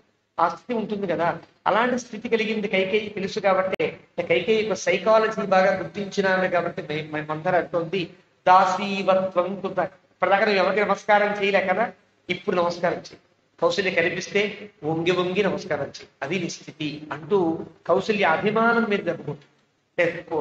ఏదో అంటారే పుత్రుడి ప్రేమ కూడా వర్కౌట్ అయినట్లేదు, ఇంకా అభిమానం దాకా వెళదామన్నట్టుగా కైకేయి యొక్క అభిమానం దాకా వచ్చి మందర వచ్చి ఏవంచేత్ త్వం సహ అస్మాభిః తస్యాః ప్రేష్య భవిష్యసి పుత్రస్య తవ రామస్య ప్రేష్య భావం గమిష్యతి. ఇదే గనక సాగితే కైకేయి సహ అస్మాభి మేమంతో నువ్వు, మేము దాసీ పని చేస్తాం, నువ్వు మాతో పాటు దాసీ పని చేయి. నీ కొడుకు కూడా రాముడి దగ్గర దాసుడులాగా ఉంటాడు, చాలా సంతోషిద్దాం, అలాగే ఉందాం అన్నట్లుగా తన యొక్క ముగింపు వాక్యాలు పలుకుతూ సృష్టాకలు భవిష్యంతి. హాయిగా రాముని యొక్క పరమాస్త్రియ, రాముణ్ణి ప్రేమించే వాళ్ళందరూ కూడా ఇక్కడ దుర్వ్యాఖ్యానాలు చేశారు చాలా మంది. నాణం వెంకటేశ్వరరావు గారు లాంటి వారు, ఇంకా కొంతమంది దుర్మార్గులు, అన్నం తప్పేం కాదు అనేస్తాను, వాళ్ళంతా రామస్య పరమాస్త్రియ అంటే రామునికి ఒక సీత కాదు చాలా మంది భార్యలు ఉన్నారు అంటూ దుర్వ్యాఖ్య చేశారు. పరమాస్త్రియ అంటే అదే అర్థం, రాముణ్ణి ప్రేమించే ఆడవారంతా అంటే అర్థం. దీనికి అర్థం మనకి రాముణ్ణి అరణ్యానికి పంపించేటప్పుడు కలిగేటువంటి శోకం వల్ల దశరథుని 360 మంది భార్యను కూడా గుళ్ళున ఏడిచారంట. అంటే ఎవరు వీళ్ళంతా పరమాస్త్రియ, రాముణ్ణి ప్రేమించే పరమాస్త్రియ అంటే తల్లులందరూ కూడా. కేవలం కౌశల్య కాదు సుమా, దశరథునికి ఉండే 360 మంది భార్యను కూడా చాలా గుండున ఏడిచారు అని అక్కడ చెప్తాడు వాల్మీకి. ఇది ఇక్కడ అర్థం చేసుకోవాలి తప్ప రాముడికి చాలా మంది భార్యలు అనేటువంటి దుర్వ్యాఖ్యానాన్ని చాలా మంది పెద్దలు చేశారు. ఇది తప్పుడు వ్యాఖ్యానంగా మనం గుర్తించాలి. రామస్య పరమాస్త్రియ మందరకు ఉండే అభిప్రాయం, ఇక్కడ రామునికి చాలా మంది భార్య ఉన్నారని చెప్పడం కూడా తాత్పర్యం కాదు, సందర్భం అది కాదు కదా. కాబట్టి రామస్య పరమాస్త్రియ, రాముణ్ణి చాలా ఇష్టపడేటువంటి గొప్ప గొప్ప ఆడవాళ్ళంతా పరమాస్త్రియ. గొప్ప ఆడవాళ్ళంటే అర్థం ఏంటి? రాముడి దృష్టిలో గొప్ప ఆడవాళ్ళు ఎవరు? తల్లు కంటే గొప్పవాళ్ళు ఉంటారా? కానీ రామస్య పరమాస్త్రియ అంటే రాముడు గొప్పగా భావించే ఆడవాళ్ళు తల్లులు కాబట్టి తల్లులంతా చాలా ఆనందిస్తారు. సుమా నువ్వు ఒక్కదాని తప్ప, నువ్వు ఒక్కదాని పక్కన పెడితే ఆ దశరథుని భార్యలందరూ కూడా ఆనందిస్తారు. అంటే రాముడి తల్లులంతా ఆనందిస్తారు. నువ్వు రాముడి తల్లివి కాదు అని చెప్పడం కూడా భేదంలో ఇక్కడ ఉండే అభిప్రాయంలో ఒకటి. అప్రహృష్టాః భవిష్యంతి సుషాస్తే భరతక్షయ్. ఇంకా కోపంగా నీ పెంచుతుంది. నీ కోడళ్ళు పాపం చూసావా, భరతుని భార్య ఉంది మందరి, ఎంత వెలవెలబోతుంది. కోడలంటే కొత్తగా వచ్చిన కోడల మీద కూడా ప్రేమ ఉంటుంది. ఈనాడు అత్తగారు ఆరళ్ళు పక్కన పెట్టేస్తే ఆనాడు అత్తగారు మంచివాడే అనుకుందాం. కైకేయి చాలా మంచి ఆవిడ, కోడలు ఇంకా మంచి ఆవిడ. అలాంటి కోడలికి కష్టం కలుగుతుంది సుమా అనేటప్పటికీ తన కడుపున పుట్టిన కొడుకు ఏమైనా పర్వాలా, రాముడు కూడా నా కన్న కొడుకే కదా అనుకున్నటువంటి కైకేయి కూడా ఆ కోడలికి ఏదన్నా జరుగుతుందా అనిపిస్తే కోపం పెరుగుతుంది అని మందర యొక్క మాటల్లో ఉండేటువంటి భేద బుద్ధి అంటారు. అలాగా సృష, నీ యొక్క సృషాస్తే భరతక్షయే, నీ కోడళ్ళంతా నశించిపోతారు. ఇక్కడ బహువచనం. బహువచనం వాడడం చాలా మంది ఉన్నారు అని చెప్పడానికి తాత్పర్యం కానే కాదు. చాలా చోట్ల ఇలాగా బహువచనాలు వాడతాడు వాల్మీకి. ఇవి తెలియకపోతే నీ కోడళ్ళంతా అంటే భరతుడు కూడా చాలా మంది భార్యలు ఉన్నారు అని వ్యాఖ్యానిస్తారు. చాలా తప్పు. సుశాస్త్రి అంటే నీ కోడళ్ళు.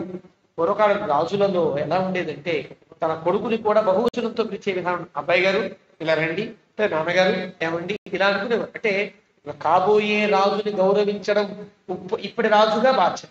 ఆయన గౌరవించేవాడు యువరాజుని గారు అని పిలిచేవాడు. ఇలాంటి స్థితి రాచ మర్యాదలు అంటారు. ఈ రాచ మర్యాదలు ఉంటాయి. ఆ ప్రకారంగా కైకేయిని అయితే చిన్నప్పటి నుంచి చూసింది కాబట్టి మూఢే మూర్ఖే బాలిసే అని తిట్టింది. కానీ మాండవిని తిట్టే అవకాశం అందరికి లేదు కాబట్టి శృషాహ నీ కోడళ్ళు అంది. అంటే గౌరవం. ఒకే కోడలైనా కోడల్ని గౌరవించే విధానం అంటారు. అంతే తప్ప చాలా మంది భారతులకు భార్యలు ఉన్నారు అనేటువంటి దుర్వ్యాఖ్యని మనం దాన్ని మన కర్ణతాడితో కూడా కార్యవకుండా చూసుకోవాలి. అలాగా అలా చెప్పి తాం దృష్ట్వా పరమ ప్రీతాం బ్రువంతి మంథరాన్ తతః రామస్యేవ గుణాన్ దేవి కైకేయీ ప్రశంసః. తాం దృష్ట్వా పరమ ప్రీతాం బ్రువంతి మంథరాం తతః రామస్యేవ గుణాన్ దేవి కైకేయీ ప్రశంసః. ఇంత చెప్పినా తన కొడుకి ఆపద కలుగుతుంది అన్న, తన కోడళ్ళు చాలా ఇబ్బంది పడతారు అని తెలిసిన, తన మనవాళ్ళకి రాజ్యార్హత లేదని చెప్పినా, నీ సవతి చాలా ప్రేమగా గొప్ప గౌరవాన్ని పొందుతుందని చెప్పినా, ఇన్ని చెప్పినా ఆవిడకి రాముడి మీద ఉండే ప్రేమ ఎంత గొప్పదో ఇక్కడ ఇదన్నీ మాట్లాడుతుంటే అన్నీ వింటోంది, మనసుకు తగులుతున్నాయి. కానీ రాముడు మంచివాడు కదా, రాముడు గుణవంతుడు కదా అనే అభిప్రాయం అయితే కైకేయి కూడా అది గొప్పతనం. కైకేయికి ఉండే రామ ప్రేమ ఇక్కడ తెలుసు. ఇంత చెప్పిన తర్వాత ఎలాంటి హృదయమైనా పగిలి భయంకరంగా మారాలి. అలాంటి స్థితిలో చెప్పింది మందర. కానీ కైకేయికి హృదయ విదారణం కాల. కానీ ఎక్కే నా కొడుకు, నా కోడలు, నా మనవళ్ళు, నా రాజ్యం, నా సపతి, నా అగౌరవం అన్నీ ఎక్కినప్పటికి కూడా వాల్మీకి ప్రశంస అహముణ్ణి పొగుడుతోందయా, అంత ఆశ్చర్యం. ఇది వాల్మీకి తమాషా ఏంటంటే ఇంత చెప్పినా కైకేయికి కోపం రాలేదు సరిగదా, రాముణ్ణి ప్రశంస ఎంత గొప్పది కైకేయి అన్నాడు. ఇక్కడ ఎక్కడైనా వాల్మీకి శ్లోకంలో చివర హా అని ప్రయోగించాడంటే అక్కడ వాల్మీకి ఆనందపడి వాల్మీకి చాలా ఆశ్చర్యపోయే సంఘటన ఉంది అని లెక్క. ఇక్కడ కైకేయి యొక్క మానసిక స్థితికి చాలా గొప్ప ఆశ్చర్యపోయి వాల్మీకి రాముణ్ణి ఇంకా పొగుడుతోంది కైకేయి, ఎంత గొప్ప ఆవిడ అనుకున్నాడు. కవి కదా రాసేస్తున్నాడు, ఎంత గొప్ప ఆశ్చర్యం అని రాసుకున్నాడు. హా అంటే ప్రయోగం యొక్క లక్షణం అది. ఊరికే హా ప్రయోగించదు. అక్కడ హా ప్రయోగించకపోయినా చా ప్రయోగించినా శ్లోకం సరిపోతుంది. కానీ హా ప్రయోగించడంలో ఆనందం. తాం దృష్ట్వా పరమ ప్రీతాం బ్రువంతి మంథరాన్ తతః. కైకేయి చూస్తుంటే మందర ఎలా కనిపించింది అంటే చాలా ప్రీతురాలే కనిపించింది. మందర కోపంగా కనిపించాల కైకేయికి. పరమ ప్రీత చాలా ప్రీతిగా తనకేదో చెప్తున్నట్లుగా అనిపించింది. అంతేనా? బ్రువంతి మందర అలా మాట్లాడుతుండేటువంటి మందరను చూచి ఏదో చూసారా, ఏదన్నా బుర్రకు ఎక్కకపోతే మరి చాలా మాట్లాడింది అంత మేము మాట్లాడేవో నాకు అర్థం కాలేదురా అనేటువంటి స్థితిలో కైకేయి అంటోంది, నువ్వు చాలా విషయాలు చెప్తున్నావు. ఏం చెప్పావు? రాముడికి పట్టాభిషేకం కాబోతున్నాడు అని చెప్తున్నావు కదా అనే మాట అదే గుర్తుండి చెప్తోంది. ధర్మజ్ఞ గురుభిర్దాంత అంటూ రాముణ్ణి పొగడ్డం ప్రారంభించింది. ఈ 14 శ్లోకంలో పూర్తిగా రాముణ్ణి పొగుడుతోంది. రాముని గుణంతో ఇక్కడ ఆపుకొని రాముణ్ణి ఎలా పొగిడిందో రేపు మనం అంటే ఆవిడ పొగిడినటువంటి ఆ వర్ణనలు కూడా గుణములు కూడా ఎంత ఔచిత్య భరితములుగా ఉంటాయో. రాముడే రాజ్యమునకు పట్టాభిషేకం చేసుకోవడానికి తగును అని మందరని ఆవిడ కన్విన్స్ చేస్తున్నట్టుగా మాట్లాడుతుంది కైకేయి. అది కైకేయికి ఉండే గొప్పతనం. కదా ఆపుదాం. సగ్గా మధ్యలో అనుకోకుండా ఘట్టం మధ్యలో కనుక్కుని రాకున్నాడు. ఏమే తత్పురావృత్తం ఆఖ్యారభద్రవస్తు ప్రవ్యాహరణ నిశ్రద్ధం వనం విష్ణో ప్రవర్తతాం లాభస్తేషాం జయస్తేషాం కుతస్తేషాం పరాభవ ఏషామిందీ వరస్యామో హృదయస్థో జనార్దనః కాలే వర్షపర్జన్య పృథివీ సస్యచారణీ దేశోజం శోభరహితో బ్రాహ్మణాః సంతు నిర్భయాః కావేరీ వర్ధతాం కాలే కాలే వర్షవాసవః శ్రీరంగనాథో నిగతు శ్రీరంగశ్రీశ్చ వర్ధతాం స్వస్తి ప్రజాభ్యః పరిపాలయంతాం న్యాయేన మార్గేణ మహీషాః गोब्राह्मणे नमस्तु नित्यं लोकाः समस्ताः सुखिनो भवन्तु मङ्गलं कौसलेन्द्राय वेद वेदांत वेद्याय वेगश्यामूर्ते